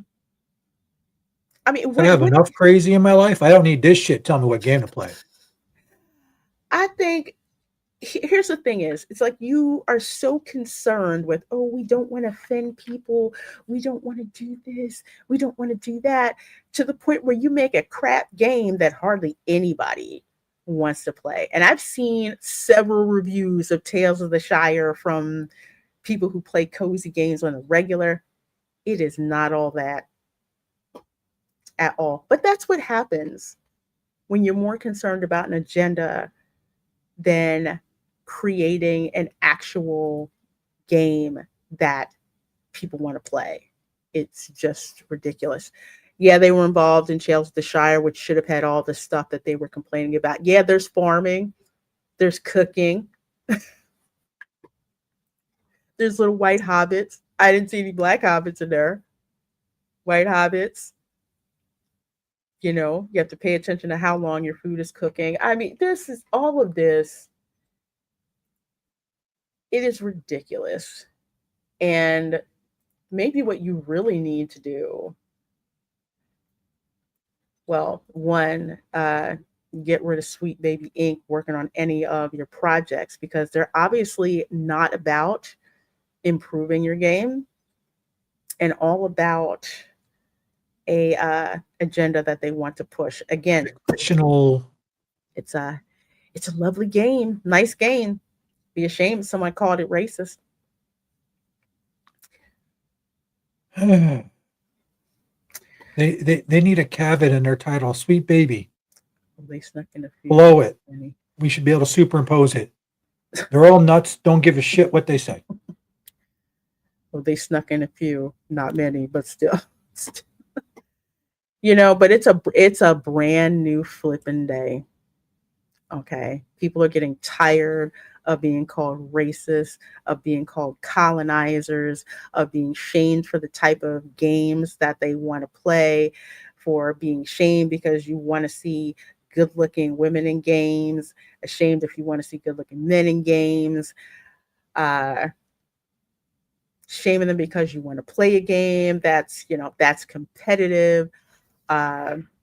You want to play a game where you don't freaking care about pronouns. Nobody gives a dang about your pronouns unless I can pick pronouns of, what was it? Somebody said Whiskey Tango Foxtrot, Apache Attack Helicopter. If you can make your pronouns like that, then okay. But people are tired of this. Y'all came after gamers, which is a group you do not want to. Could you picture if we would have dropped any of these people from Sweet Baby back into a game room for the original Battlefield? Shoot. They wouldn't last. I'd be labeled as the biggest asshole in 10 seconds flat. But it's like they want gamers to change. Instead of making their own stuff and marketing it to their particular audience, they want to force us to change. And honey, that ain't happening. Because I am your worst freaking nightmare. I'm a female gamer that doesn't put up with your crap. And I'm not sold on it. Farmville Farm Simulator, no. So games no one gives GF about. That's correct. Games no one cares about. We don't care. We don't care about these games. The reason you haven't heard about these games because hardly anybody's playing them. And I think that game is on Steam, right? I won't fire up Steam right now because I haven't updated in a while, and oh god. Now there's something I'm trying to find. Let's see. Search for Tales. Maybe it's not on. Ooh. Hey.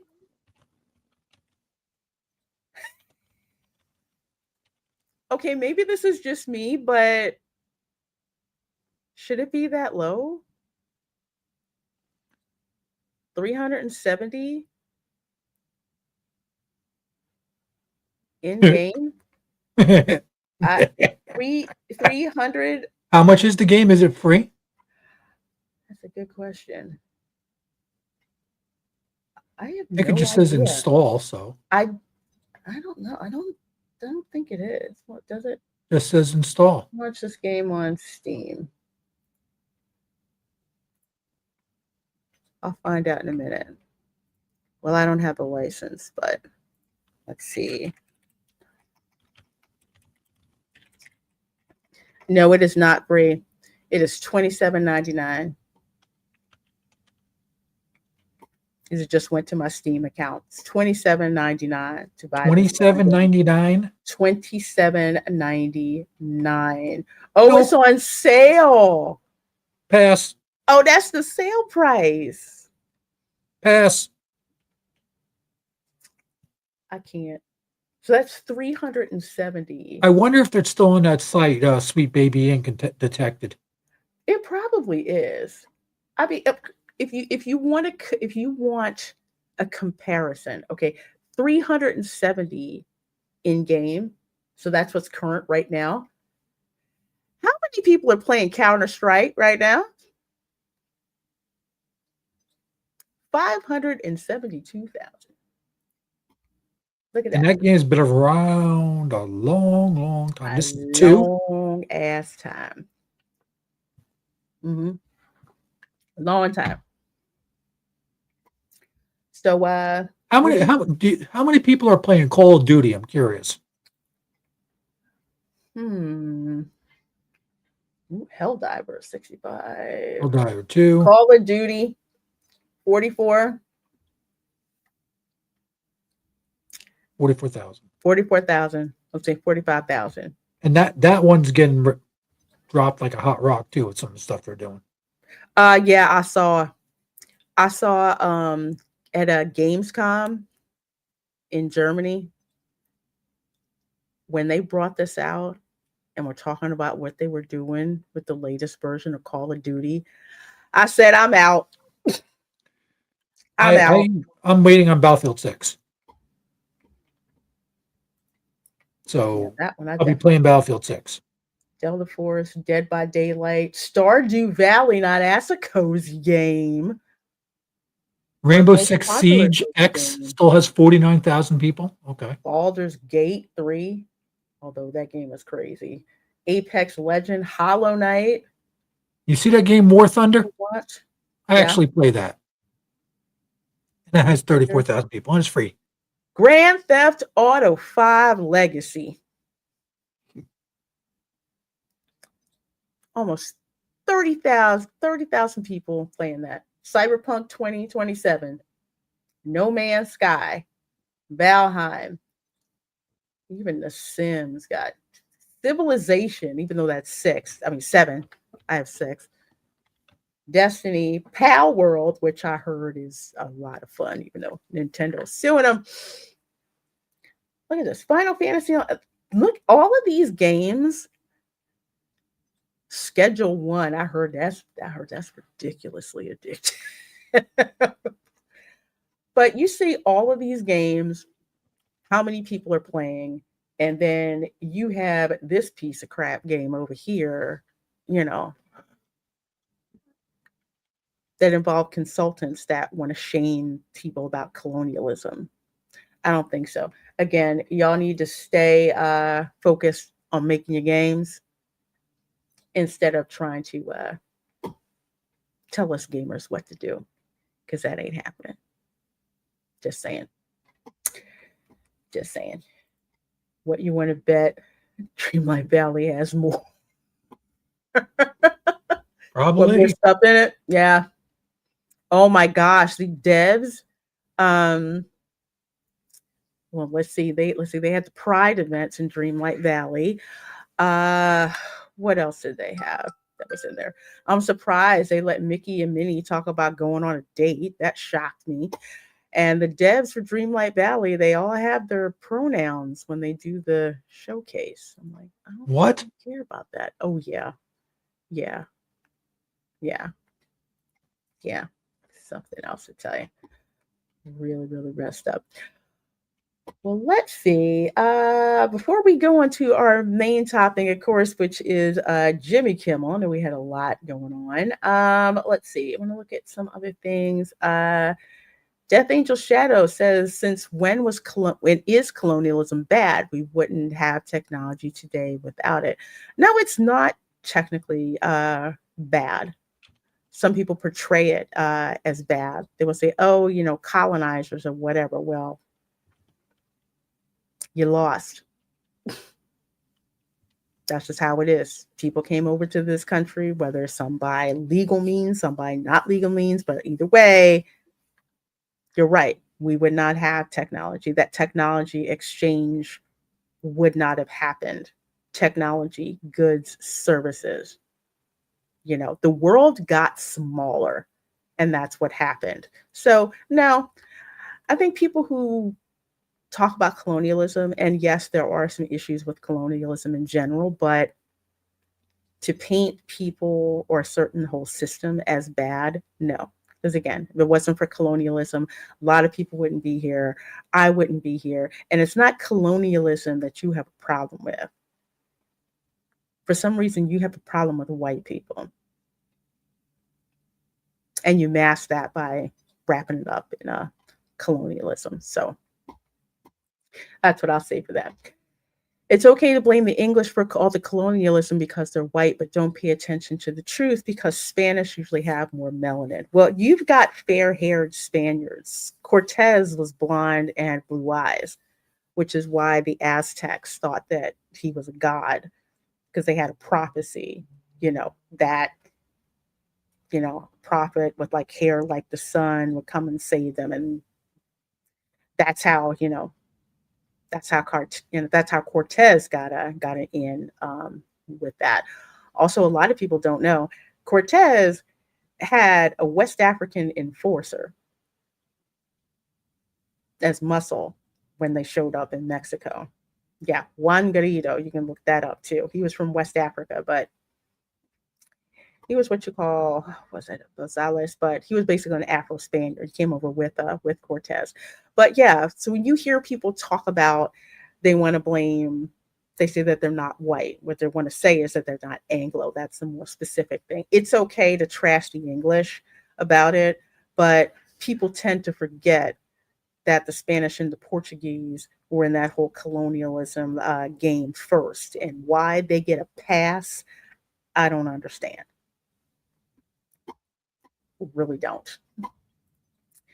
My 11-year-old is mega hyped for this game. He doesn't pay attention to the nonsense. He just wants to play a fun game. Yes, absolutely. Absolutely. That's all they want to do.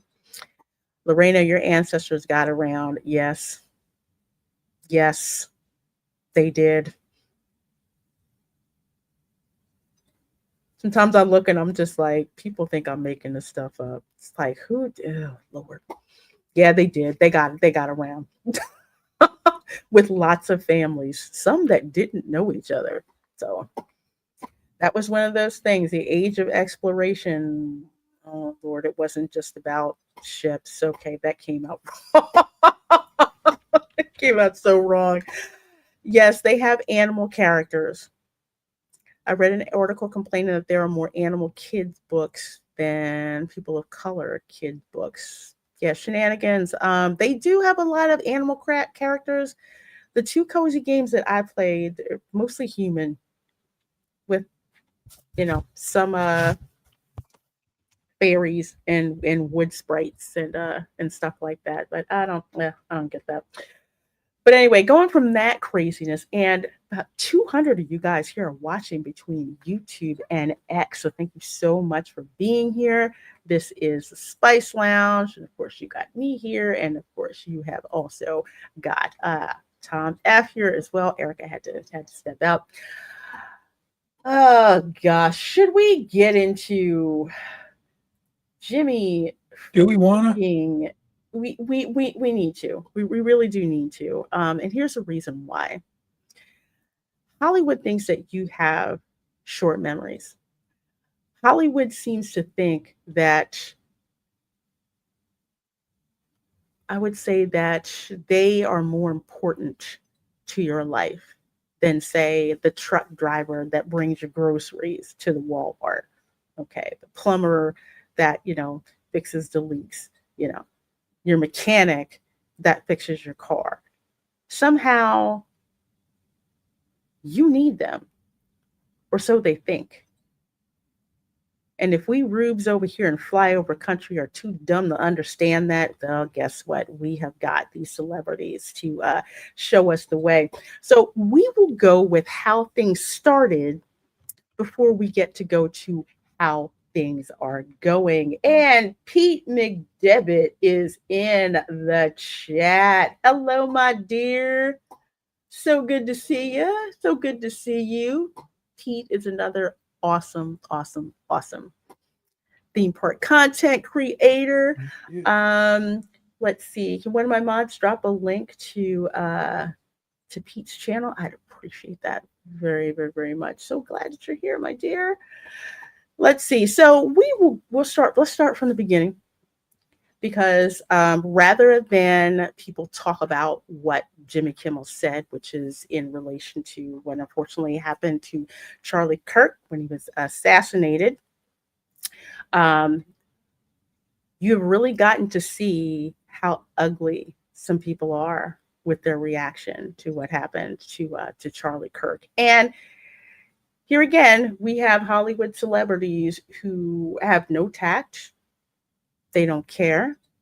And the only thing that they care about is getting sound bites. We had some new lows over the weekend with the MAGA gang desperately trying to characterize this kid who murdered Charlie Kirk as anything other than one of them and doing everything they can to score political points from it. In between the finger pointing, there was grieving. On Friday, the White House flew the flags at half staff, which got some criticism.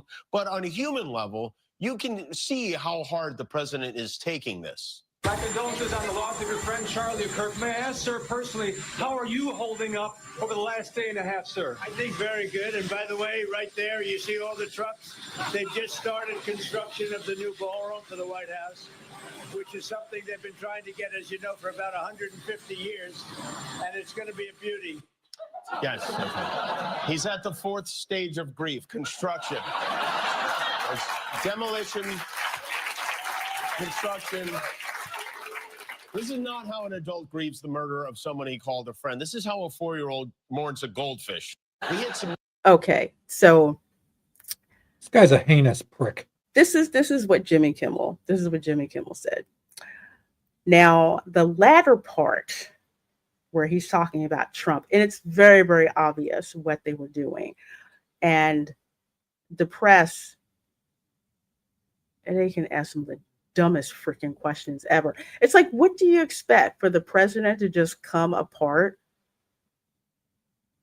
He answered your question and then moved on to something else. But because he didn't answer the way that you did, you decided to turn into a joke, which I get it. Because frankly, if it wasn't for Trump being in office, none of you comedians would really have any material to work with at all. Because y'all couldn't clown Biden, and you definitely couldn't clown Obama. But the thing that I have the problem with, we're going to start it from beginning here,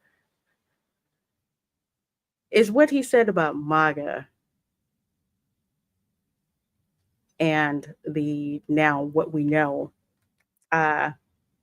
suspect. We got Cap. We hit some new lows over the weekend with the MAGA gang desperately trying to characterize this kid who murdered Charlie Kirk as anything other than one of them and doing everything they can to score political points from it. Which is BS.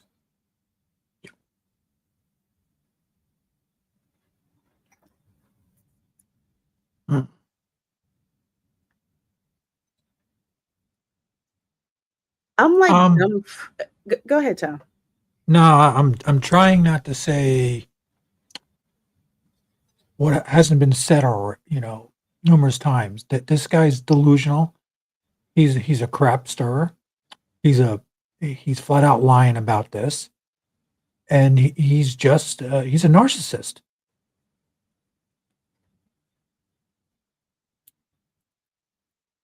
Yeah, a man died. No, and I'm not going to put that simply. A man was assassinated. He was taken out. That's as plain as I can put it. Taken out by a kid, and I will call him a kid. Okay, so he was not MAGA. As a matter of fact, his whole family was conservative, but he got radicalized. And not only that, he had a roommate who was transitioning from being a male to a female. They said that was, he was into that. Yeah, it's like, okay, you want to be into that. You're an adult. You can be into that. You're adult. That's different. That's fine. But you want to use something that you believe Charlie Kirk said that offended you to the point where you thought you had to take him out. And if that isn't just straight up evil, I don't know what is. This wasn't some person who, they died from natural causes. They were taken out. Then you want to say that, that it has to do with quote unquote MAGA. Apparently everyone who opposes you guys are MAGA for some reason. I don't get it. I'm not MAGA. I'm conservative. I make up my own mind. And then they try to make it as if this suspect was MAGA, and he wasn't. And do you notice how the narrative changed when they found out exactly who this kid was and what Yeah. he had written on the bullets? Yep. And it turns out it's one of your people. It's one of your people. I'm going to say, quote unquote, one of your people. The thing that I'm wondering is, just because I want to know what this lower than life, not very good wannabe comedian said on his show tonight, that's not being aired across half the United States. Mm-hmm.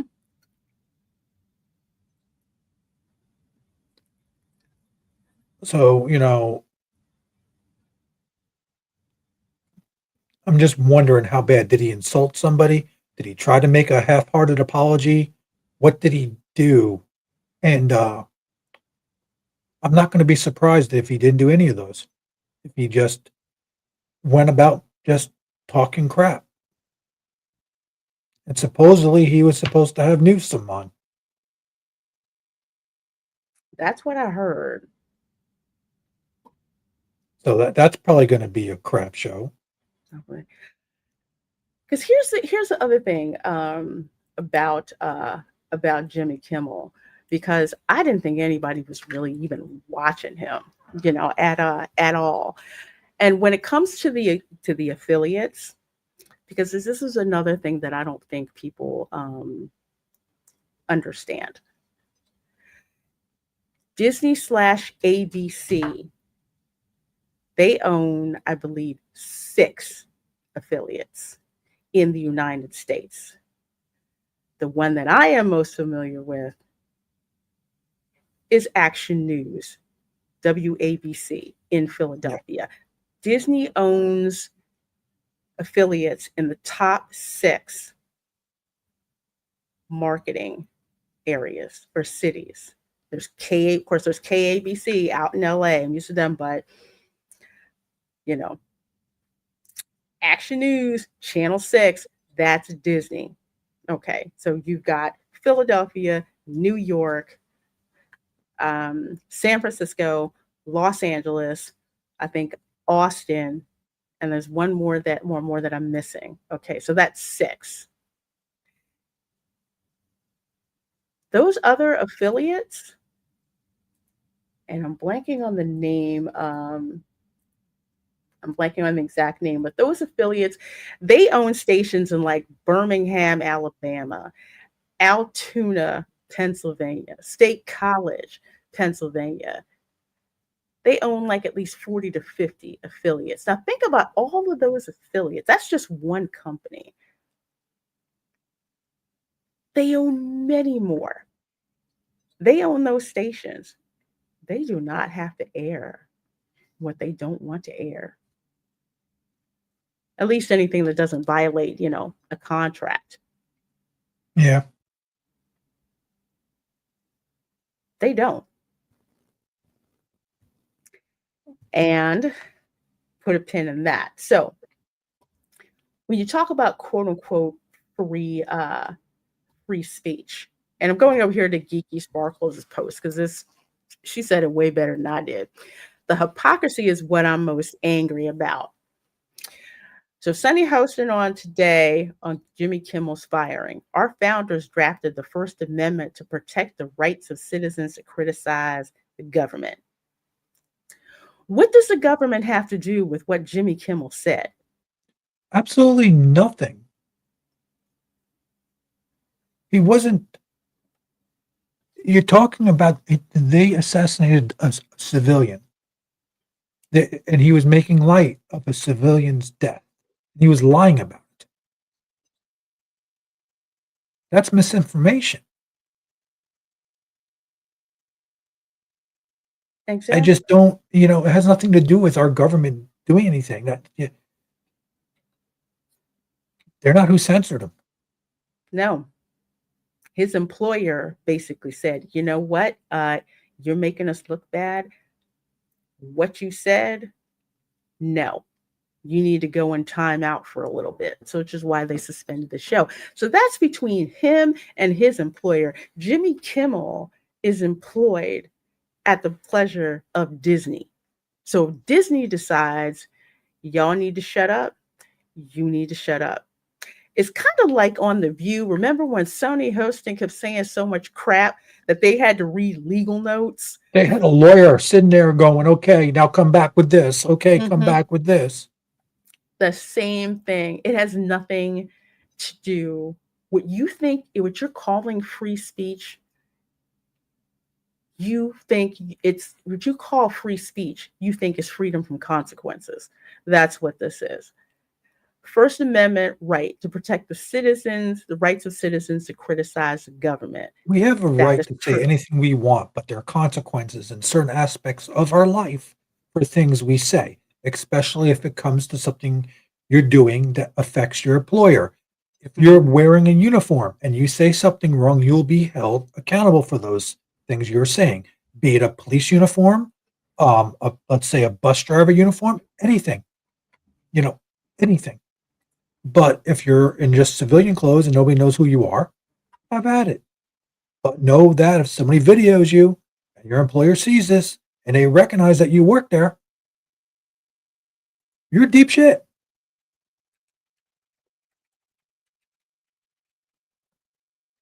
Exactly. Sorry, I'm going off. So you don't know. It's just like if you go online and let's say call your boss this, that, and the other thing, and that the company sucks and da. Yeah, you can get fired for that or suspended for that. Why? Because that's between you and a private employer, not the government. So what you call your free speech is being infringed upon is actually that, you want to be free from consequences. You want to be free of not having to write the check that your ass couldn't cash. Okay. That's what we have here. Hey, Monorail Molly. Oh, I love that avatar. It's so precious. Oh my gosh. So boohoo Jimmy Kimmel. Remember when it was Roseanne, Megan, Kelly, Tucker Carlson, makes me sick. Oh, I'll do you one better. I will do you one better. How about this? This is from my girl Dana Lash, who I absolutely love and I've been following for years. All the people who had no problem when Disney fired Gina Carano for literally nothing are so butthurt over this black-faced sporting clown turd who barely ekes a 4 share. And this is what people tend to forget, and which is why I keep putting this picture up every chance I get. This is Jimmy Kimmel that we're talking about. Yep. So you want to be free to do stuff like this and not get called on it.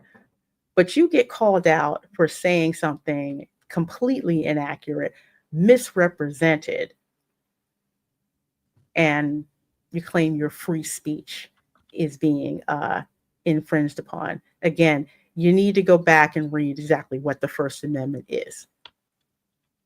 And the fact that you have all of these celebrities who were piling on, just like, oh, my free speech, I'm not going to do this concert because what happened with Jimmy Kimmel, or my personal favorite, I'm going to cancel Disney Plus, and you should too, until Jimmy Kimmel is reinstated. You notice I you like kept that the seeing Disney a lot of actress that. did that too. I think that's hilarious. Oh yeah, Pedro Pascal. Yeah, he did too. No, She-Hulk. Oh yeah. Her too. All of them. Like anybody, I'm just like She-Hulk. What? We're trying to It's like, forget. yeah, you just bit the hand that fed you, dumbass. She hasn't been right since she was clipped out of the Daredevil show. The girlfriend hasn't been right. They didn't have any place to do twerking, so Oh my gosh, if Colbert was losing $50 million per year and he had better ratings, and by the way, the Kimmel show costs more than every other night show, how much do you think they're losing per year to keep him on? They're losing quite a bit. and I'm about to segue onto another topic. Disney's fiscal year closes this month. So they're probably focused on closing the books, not having too much disturbance going on. I don't know what's budgeted for the Jimmy Kimmel show for the next fiscal year. What I do know this, a lot of layoffs and a lot of show cancellations tend to happen the closer you get to Christmas. So I would say keep a close eye on what happens with the Jimmy Kimmel show between now and the end of this year. Just saying. Keep tabs on that. But one of the guys who I love, who's in the pop culture sphere and also in the political sphere, would be Christian Toto. And I actually was on a stream with him, I believe, on Pro's channel a couple months ago. Cool. He's awesome. You got to follow him. He has his blog, Hollywood and Toto, the right take on entertainment. Yeah, I've seen who he. Yeah. So he has an open letter to Hollywood's new free speech warriors. And before I do that, let's play Sunny Hostin, because this is the hypocrisy that people are pissed off about, the hypocrisy that I keep tweeting about, because these people want to talk about free speech, but they didn't give a damn about your free speech during COVID. When you didn't want to wear a mask, when you didn't want to take that experimental shot, when you wanted your kids in school, especially if you had special needs kids, now all of a sudden they couldn't go to school, or they had to wear masks and some kids couldn't wear masks, just the detriment in education to all of that, and the witch hunt that went on when you have relatives who didn't want you around if you didn't have a shot. These people.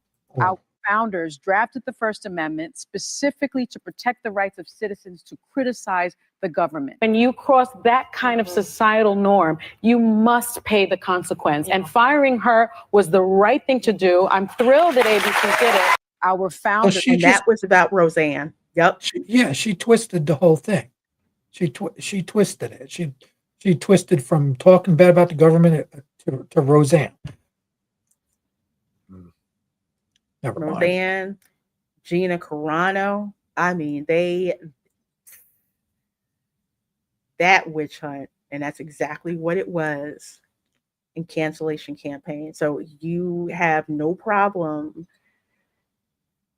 curtailing people's free speech if it truly their free speech, if you don't agree with it. Again, go back to X during the dark times before Twitter. Elon Musk, yes, Twitter, which was a progressive cesspool, but that's Blue Sky now. Blue Sky's a cesspool right now. They all went over to Blue Sky. Well, some of them, and apparently Stephen King wasn't radical enough. They ran him off of Blue Sky. But anyway. They ran out Mark Hamill too. Yeah, Mark Hamill too. Yes, this is a monster, that y'all went and created. But the fact that you couldn't even mention COVID by name, I called it the Wu-Tang flu. You couldn't call it, well, Hodge twins called it the China virus. They went out and called, all dad said, where was it from? Wuhan. Yeah, where's Wuhan at? China. That's exactly where it came from. Nobody's being racist. We're being factual when it comes to that. But going back over here to can you? I just like that picture with all the duct tape over their mouths. Isn't it great?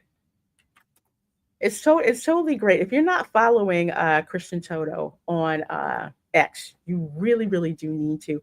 One of the things that I have a big bone to pick with conservatives is that they downplay the value of the arts so much that they left a vacuum, which is why you got all this crazy weirdness going on. So we need to be engaged in the arts, which is why I'm so glad there's people like Christian Toto who love film are talking about. So Kimmel's suspension showcases Hollywood's nastiest double standard, and that's exactly what this is. So dear Hollywood free speech activists, where were you? No, really, where have you been? ABC's suspension of Jimmy Kimmel Live has triggered a crush of celebrities bemoaning an assault on free speech. Again, the A, B, C, D, E, F, and G, tier actors. Howard Stern bravely canceled his Disney Plus account in response to Kimmel's benching. Oh, like bullshit. He paid for it in the first place. Get the F out of here. So stunning and brave. The Howard Stern used to be edgy. Now he's just a cranky old fart, scared of He's rocking a the boat. friggin' another one that should have gone away a long time ago and retired. I no joke. I grew up. Well, I had to listen to clips of it on the radio. Howard Stern, Robin Quivers. I freaking loved her. Wendy Williams, and then it was Robin Quivers, and I used to listen to the Howard Stern show because I thought it was freaking hilarious. But this dude, he has sold out. He is a shell of his former self, and just a freaking disgrace for the most part. So Sarah McLachlan, who I have no freaking idea who she is, and I don't care, nixed a publicity appearance to protest free speech under fire. Publicity appearance, which means somebody may have paid you to do that. Apparently, it didn't cost that much. But if you nixed it, if you signed some contracts, guess what? You're going to be hearing from somebody's lawyer. I'm just saying. How many people, and when I say how many people, because let me see what kind of appearance this was. Let's see. Oh, Lilith Fair, really? Somebody's getting a call from a lawyer. That's all I'm going to say. Performances at Lilith Fair doc debut canceled in support of free speech. Gosh. Oh, and that's in Toronto. Okay, I didn't even know what the heck Lilith Fair was. Yeah. I guess not as fun as Burning Man. Lilith Fair is basically a bunch of lesbians being idiots. Oh, okay.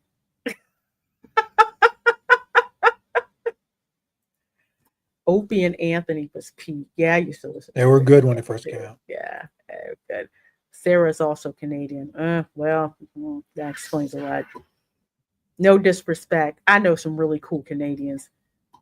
This chick ain't one of them. So let's see. Angelina Jolie says she no longer recognizes her country following Kimmel's punishment. Did you see that? Yeah, I wanted to puke. Talking about, I have a worldview. We don't freaking care about your worldview. Okay. We don't really care about these celebrities that go out there, they trash the United States. They talk about being a world citizen as opposed to being an American citizen, especially when they trash our country on foreign soil, which pisses me the frick off. And you know what? I think she did this on foreign soil. San Sebastian Film Festival. Yeah, I think that's overseas, which makes sense because they like to trash the United States when they're on foreign soil. Hollywood is chock full of insecure, virtue signaling hypocrites. Yes, and I lived among them. This is what I'm saying. They're virtue signaling for their next job. Like, hey, I'm down with it. I'm on the right side of history. I'm okay to hire, which is why I find it very interesting when Pedro Pascal is sounded off by Jimmy Kimmel, and talking about people canceling their Disney Plus. I don't think you should really talk because I saw that trailer for the Mando and Grogu movie. Ain't happening.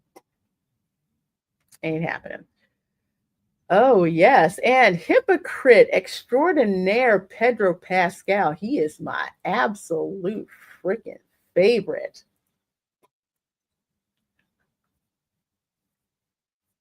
He's the ultimate one.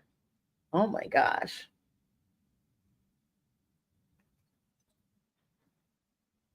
And this is him. Because remember when Gina Carano was going through all of that? You can hardly hear that much out of Pedro Pascal. I mean, Bill Burr, I got some issues with him, but at least he actually said, she was she was an absolute sweetheart. But that's just a sample. And today, I think this was yesterday, 400 celebrities signed an ACLU pledge supporting Kimmel. The ACLU, that crazy left-wing wacko litigation society. Now, they used to actually do good work way, way, way, way back in the day, but just like the NAACP, they have woefully strayed far away from their intended purpose. So, yep, they're talking about finding themselves in a McCarthy era. There is no McCarthy era. So first of all, some facts. Kimmel is not gone from the late night scene. ABC is trying to negotiate his return, but published accounts insist he refuses to apologize for a big, fat, cruel lie he told to smite MAGA Nation.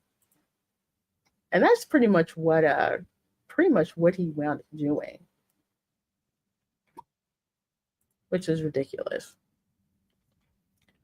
But the lie in question, which blamed MAGA for Charlie Kirk's death, came during a national tragedy. So he couldn't even correct himself and say, you know what, I was not factual. This is what happened. It turns out, this is the guy. This is what his motivations were. At least come back and be factual. People would have probably forgiven you for that. But you didn't say anything. That's what I'm saying. Waiting to see. Let's see what this moron says tonight. Yeah, I can't wait. I don't even know what time he comes on. I think he might even be on already. I don't even know. I stopped watching late night television when Jay Leno Yeah, no longer on the Tonight Show. I went to watch my shows on YouTube, or that's it. I'd rather watch small creators that better content, less crap, no commercials. Oh, 11:35 ET. I might be asleep by that time. Yeah, Jimmy Kimmel did to ABC's ratings what the Liberal Party has done to Canada's economy. I mean, his shares, the share that his show has been getting. Yep, but not in Tennessee tonight. Yep. I don't think people realize. You're going to have to either go on Dismal Disney Plus or something like that to see it. But, I know there's some people who are going to watch it just to see what he's going to do. Yet local ABC affiliate is running news until 12:37 a.m. Yeah, I think people just do not understand just Beer how Guys has a very good point. That's what I'm saying. If their speech was really being suppressed, they'd have been disappeared for these stunts. Yeah, exactly. They have no idea if they tried this in let's say, certain Korea or, China and talked about their government like this. Good luck. Yeah. Good luck with that. Russia. Yeah. Well, they're old school KGB. Well, older Russia. Yeah. I'm not sure about that. Yeah. The newer ones, no. But if you've got some of them KGB holdovers, yeah. But they have no idea what that's like. They have your speech suppressed. Jimmy Kimmel wants to be the martyr without any real sacrifice. Yeah, he wants exposure, And it's like, hey, I do this hot take. I'm going to get people watching my show. I think it might have backfired this time, Kimmel. Yeah, not doing it. So let's see, to repeat ourselves, let's see. Now celebrities who insist it's free speech issue can have their say, of course. It's important to stand tall when speech is threatened in any manner. But to repeat ourselves, where have they been? Or to quote a certain movie cop, welcome to the party, pal. Yep. Free speech has been under serial attack for the past decade. Cancel culture has threatened comedians for sharing the wrong jokes or just resurfacing decade-old material. Just ask Kevin Hart. Remember, Kevin Hart was supposed to host the Oscars, and was it Good Morning America? I think they tried to put him through a struggle session, and he was just like, "No, if I can't be myself, I won't do it. It's an honor to be invited to do it." But it's like, no, I'm not going to do it. And they kept, I'm forgetting who was it. I think it was Michael Strahan who kept pressing him. Did you think you did anything wrong or something? It's like, no. It's like, you know what? Everybody keeps saying things like, oh, you did this 10, 15 years ago. People always evolve. They change. And, that's like, okay, you're 10 years old. You were 10 years old and you said, I hate purple crayons. You're 18 now, you're getting a job at Crayola. And they pull up your post saying you hate purple crayons. It'd be that stupid. Totally that dumb. And sensitivity readers have erased packages from works by Ian Fleming, Roald Dahl, and Agatha Christie. That pissed me off. That pissed me off so much. And I'll tell you why. First of all, Ian Fleming, that's Bond. Okay. I loved Bond movies. I didn't get a chance to read the books, but I was always fascinated. It's like, oh, Ian Fleming, you wrote the Bond books. But Agatha Christie, that's another one. But Roald Dahl, the reason why is because when I was a kid, one of the books that made me fall in love with reading was Charlie and the Chocolate Factory. Really? Yes. My teacher read that. She read the book to us, I think, in second grade. But my reading level was way advanced. Like, I was in second grade reading at like 9th and 10th grade level. So I borrowed the book from the library and read it because I didn't want to wait for my teacher to finish it with story time, a half an hour twice a week. I'm like, no, I need to know what freaking happened. I need to know if Charlie got the golden ticket. I need to know how this ends. And read the book and loved the book. Loved reading. And they want to change it because, Veruca Salt, fat kid, Augustus Gloop ate too much. They're all about this body positivity thing. It's ridiculous. It's all they're doing is creating a society of absolute friggin' wimps who can't handle any type of form of rejection, counter talk, or anything like that at all. Mm-hmm.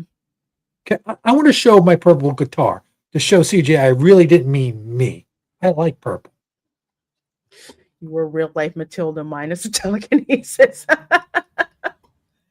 Yeah. And the Twitter files, you guys remember that? Where they actually showed how Twitter relented to government pressure to censor Americans. Remember when Elon Musk? This big? Oh, yes, I sure can. Oh my gosh. I see that. There you go, TJ. I think Purple Rain. Wow. Looks so good. I love it. Thank you. Love it. Looks amazing. Dang it. Okay, there we go. All right. Let's see. The government pressured Facebook to ban or shadow ban news about Hunter Biden. Remember Hunter Biden? Oh, yeah. Yeah. That tried to create a new body to eradicate misinformation. Remember that? Misinformation. We have to misinformation. A rodeo clown drummed out of business for mocking then President Barack Obama. I remember that. Left tried to cancel Joe Rogan for sharing alternate opinions on COVID-19, some of which proved to be 100% accurate. This is my favorite here. Trans activists and their media allies tried to cancel Dave Chappelle for telling trans adjacent jokes on his Netflix special, The Closer. I had to have some serious Twitter fights with some of these people who were trying to cancel Dave Chappelle. They're like, oh, he's transphobic. I'm like, no, he just said something that you didn't like. There's nothing to say he has an irrational fear of you. And the jokes were freaking funny. Especially the one he did after this one, where he talked about the friend of his who was transgender and wanted to be a stand-up comedian. But unfortunately, because she was associated with Dave Chappelle, she got so much hate online that she wound up taking her own life.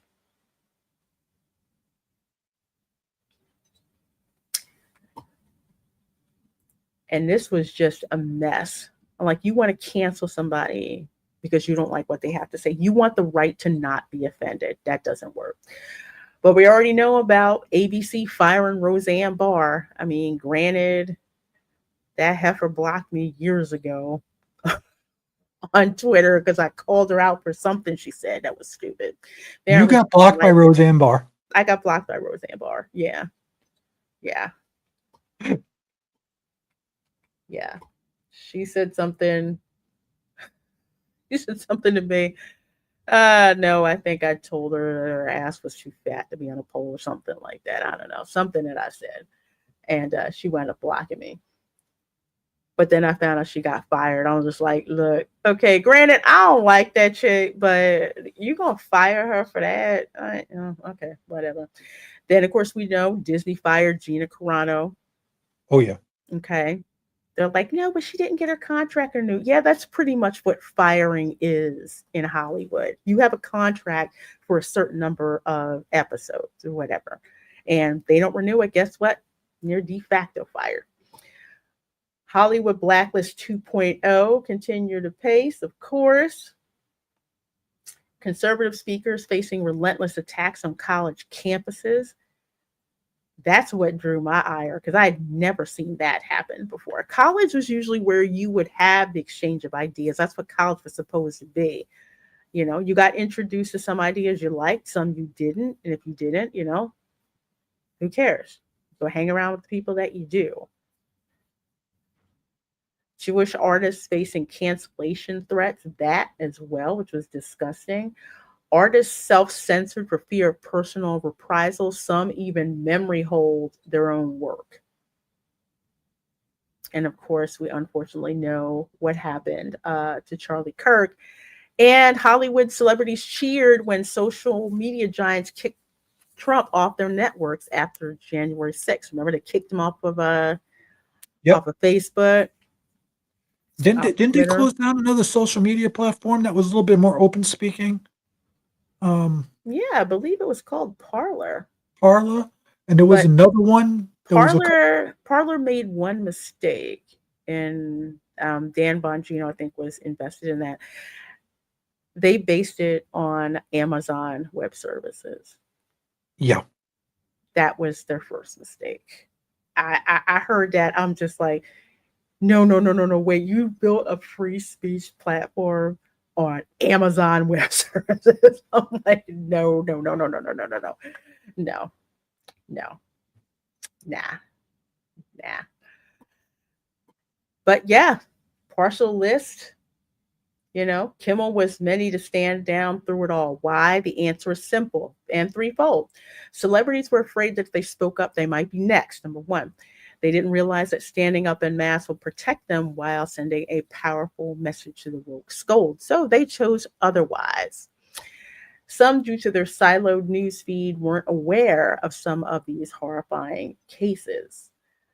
More importantly, celebrities weren't interested in defending free speech when Trump wasn't involved in the matter, which is true. Trump was out of office for the last 4 years, so they couldn't use speech-related battles to attack him. Once they saw it as a way to attack Orange Man bad, they pounced on it. You know, it's that simple. Now, at the very least, these sudden free speech warriors should cop to their nuclear-grade double standards. I love how you put that. And let's fight for free speech for everyone. And that's what it is. It's like if they didn't have double standards, they wouldn't have any. You know. But what I love seeing is people who are calling them out on this nonsense. It's like, we see what you're doing. Oh, it's been shown now. They've seen it, you know. Oh, dang. It's sad when prostitutes and drug dealers are more respected than Hollywood. Yeah, at least they're honest about what they're giving you. You know what? When you think about it, other than us being entertained by that, you know, and these people, that's it. We don't need them for any other aspect of our lives. No. And that's what 2020 did.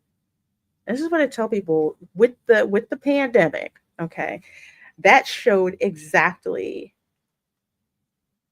who we really needed. Doctors. I call it the plandemic or the scamdemic.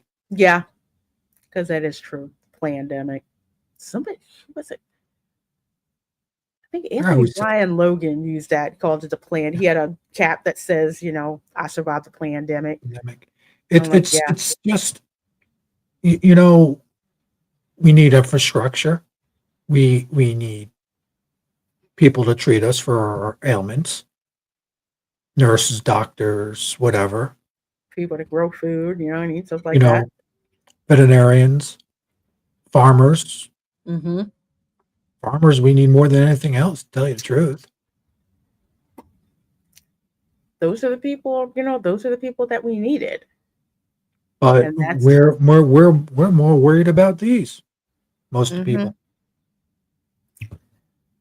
Like I said, we're flyover country when it comes to them. They could care less, you know, about us. But one of the good things about platforms like YouTube to a certain extent, which reminds me, did you see the CEO of Google finally copped to saying that the Biden administration strong-armed them? Oh, we all knew that was happening. You know, we knew it. We totally knew it. And they're saying we promised to embrace free speech. Yeah, okay, whatever. But people are going to places like YouTube, like Rumble, like X, you know, to find out information, to get their entertainment from. I mean, just looking at like my nieces and nephews and even like Camera Girl, they do not watch broadcast television. They don't even know what broadcast television is. They're not really going to movies. Nieces, nephews, no. Yeah.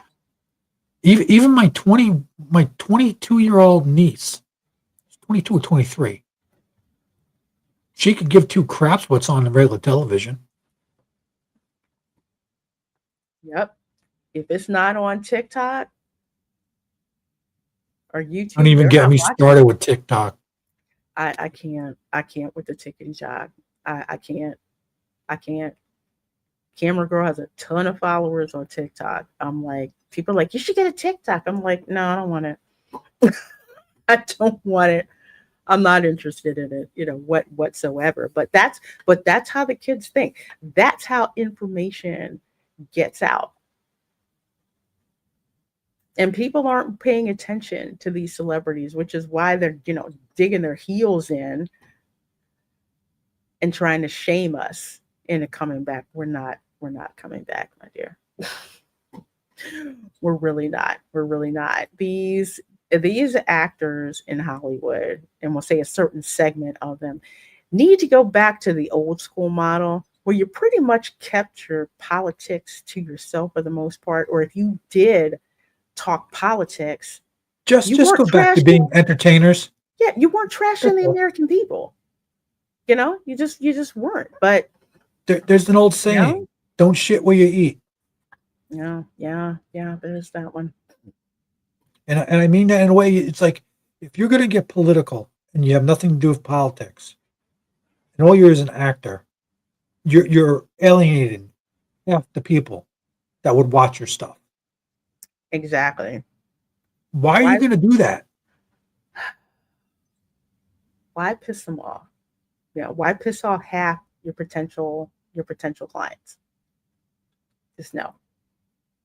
It doesn't even work. Krista Joe, hey my dear. Says Bob and Dana should have called these 400 celebs on their BS and blacklisted them from working for ABC/Disney. Don't like our decision canceling poor ratings Jimmy Kimmel? Well, you're going to. Well, I agree with you, Krista. I think what's going to happen, I'm just spitballing here, an unofficial blacklist. You know what that is? We'll get back to you. Don't call us. We'll call you. My people will call you. I see a bunch of contracts not getting renewed. Yeah. We just can't afford it. It's going to, like I said, the fiscal year closes the end of this month. And they have to run all the books and everything. And I think Bob is going to be out by the time the midterms come.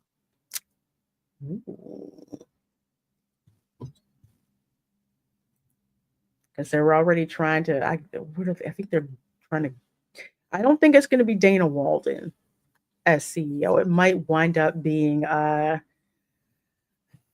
might wound up being Josh Tomorrow. As long as it's not the lady who's running Cracker Barrel. Oh, Lord have mercy. She-Hulk actors burger bridges for a 2-day timeout. Gotta love it. I tell you, the crash outs are epic. They really are. I was on Ron's show yesterday, right? And he was talking about how, Steak and Shake put up a billboard, fire the CEO. Tell how they make that better. Did you catch what I said to him? No. I basically told him Uncle Herschel should have been painting that sign. I like that. Yeah. I like that. My local Cracker Barrel has been marked safe from any kind of renovation.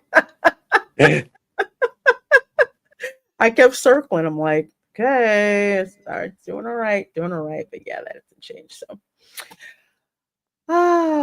Krista Joe says Julia Louis-Dreyfus was on that open letter, and she's the new baddie per the Thunderbolts movie. She ain't walking from Disney, so she's a complete coward too. I already know Ruffalo will be on it. You know what? I can't stand Mark Ruffalo. He is the worst Hulk ever. I miss Ed Norton. I really wish Mark Ruffalo would just shut his freaking mouth and just act.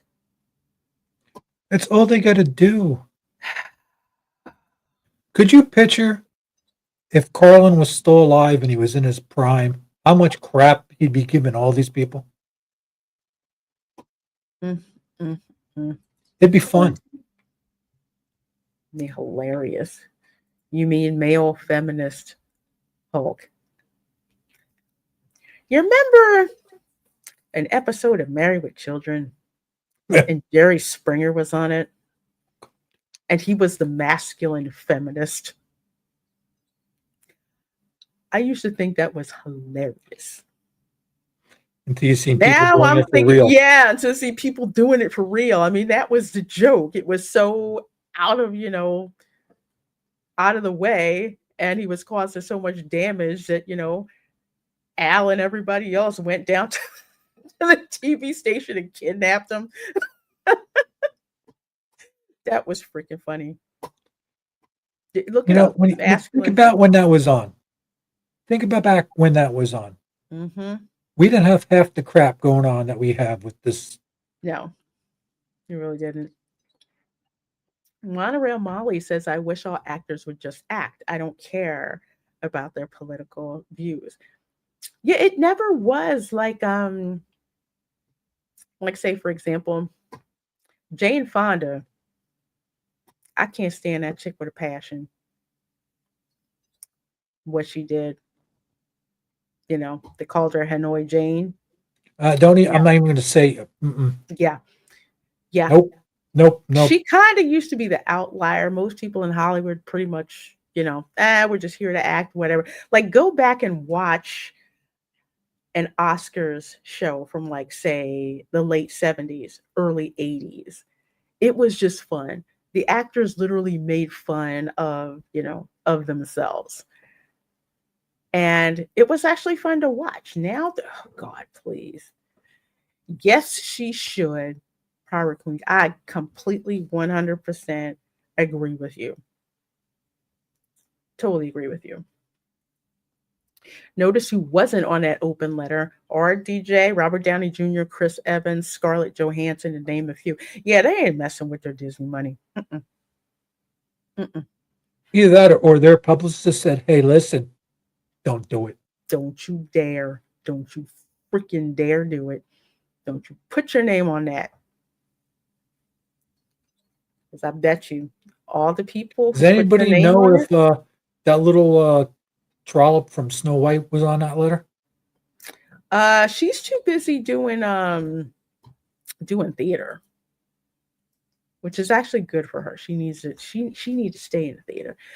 Yeah, I bet Chris Pratt wasn't on there either. Yeah, remember they gave Chris Pratt crap online. Yes, they did. When he was talking about what happened to Charlie Kirk. Even Jamie Lee Curtis, as much of a progressive leftist as she was in tears when she found out what happened to Charlie Kirk. I mean, y'all gonna find out, fool around and totally find out with what's going on. So remember, don't fall for the banana in the tailpipe.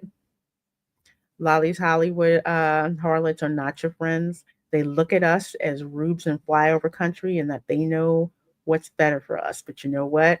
It's a brand new day. Cancel culture is over. And we know they're not important. And who was it who said something about the Roman Empire? And thank you. Now I understand why Romans treated actors and actresses as prostitutes. Yes. Yeah. And before that, medieval times, they were looked at as jesters. They were nothing but, they were treated as dirt. You look it up historically, it's there. Actors were the lowest on the totem pole. Why? Because they were considered, oh, you pull this thing off, so that means you're lying too well. Wasn't looked at highly. Nope, it wasn't at all. But what I am looking at very highly is all of you who have been watching the show tonight. So thank you so very much for being here. Tom, what do you have going on, and what do you want to let folks know where to let's find you? see. I'll be swinging a wrench around for a couple people. You know that, you, everybody else. I'm going to be on, I think, Dadman, maybe Thursday night. I think he's having a squirrel stream I might show up on. But I'm still trying to get some things together, but it's been crazy. All right. Well, I have the link to Tom's channel in the description box. You go over there, give him a sub, rocket launches, and of course, there might be rocket launches real soon. I think there's 2 on the pad. I got to figure out if their times fit. Okay. Yeah, I got to take a look. Okay, cool. Hey, Braylon, how you doing, my dear? Thank you. Thank you very much. Check it. Yep, there you go. Check out Cute Doggos. Yes. The one who's very, very, very, very chatty when I come visit. Kira. Bark when I stand up, bark when I come in, bark when I go somewhere. and the other one who tries to hug you to death. Yes. Yeah, Otis. Yes. They are absolutely. I've been working on some stuff for them, new videos with them, and they're not cooperating with the gimbal. They don't like it. No? They're looking at me holding it instead of me holding the phone. So as it's tracking them, I think they might hear the gear in it, and I think it's flipping them out. So I'd say stick with it and I'll get used to it. Yeah, I'm going to try a little bit more with it. Because one of the things that I've noticed about pets, especially when it comes to filming them. Eventually, they start to figure it out, especially if you give them treats as an incentive. Shh, don't say that word. I shouldn't, but yeah, they'll figure it out. And they'll perform for you. Well, as for your girl, let's see. Saturday, we won't have Resort Recon live. Camera Girl's got some stuff I got to take her to, but we will have the watch party at 8 p.m. for Trilogy of Terror from 1974, starring Karen Black. The movie that got me into watching horror and basically told me that tiki dolls are not safe to have in your house. So we're going to have a watch party for that on Saturday. Sunday, of course, the Welcome to Florida show. Planning to have a historical segment on Sir Francis Drake. Cool. Yes. So That'll be I haven't had a chance to talk about the English pirate, so I need to remedy that. So we're going to talk about Sir Francis Drake and St. Augustine, and dang, he jacked that place up. But we're going to talk about him. We're talk about him on Sunday. Another bit of news. Spice Lounge starting next week will actually be on Thursday evenings at 7:30. So little programming change there because I'm waiting for the paperwork to come in. Wait for it, but I should be back in the world of the employed by next week. So we're gonna push the day out for the regular show. So again, next Thursday at 7:30 p.m. we will have the Spice Lounge.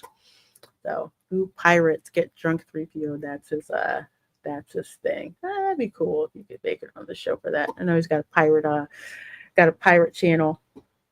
But, I got lots of pirates in my ancestry, and well, as Tom will tell you, St. Augustine, hotbed for pirates. Mhm. Yeah. Oh, I might know a few things about pirates. Yeah, he knows a couple things. It's gonna be fun. Oh, thank you. I appreciate it. It's a senior level job, which means it's probably gonna definitely gonna affect my streaming time, but we'll work it out. Thank you, Kit Kat. Oh, I appreciate it. Thank you. I love St. Augustine. I do too. It's such a cool place to visit, and I have a lot of family history there. So I need to do a walking tour of St. Augustine, so I can show you like where their houses were, where they lived at, and all the cool stuff in there. Thank you. I appreciate the prayers. I've so needed the prayers. So thank you so very much. I appreciate that. Well, folks, we are going to wrap it up. You guys have been absolutely amazing. You guys watching on the replay crew, #replay crew. Let me know in the comments how you like the show. Good morning, good afternoon, good evening, wherever you are, and we will see you all next time. Bye. All right, everyone, let's tidy things up. Autobots, start your engines!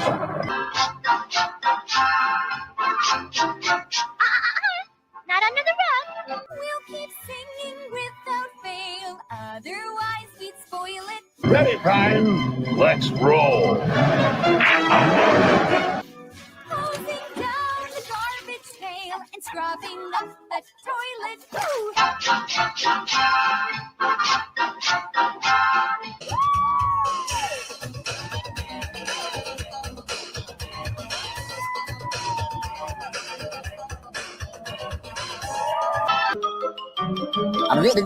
That's all, folks. You're still here. It's over. Go home.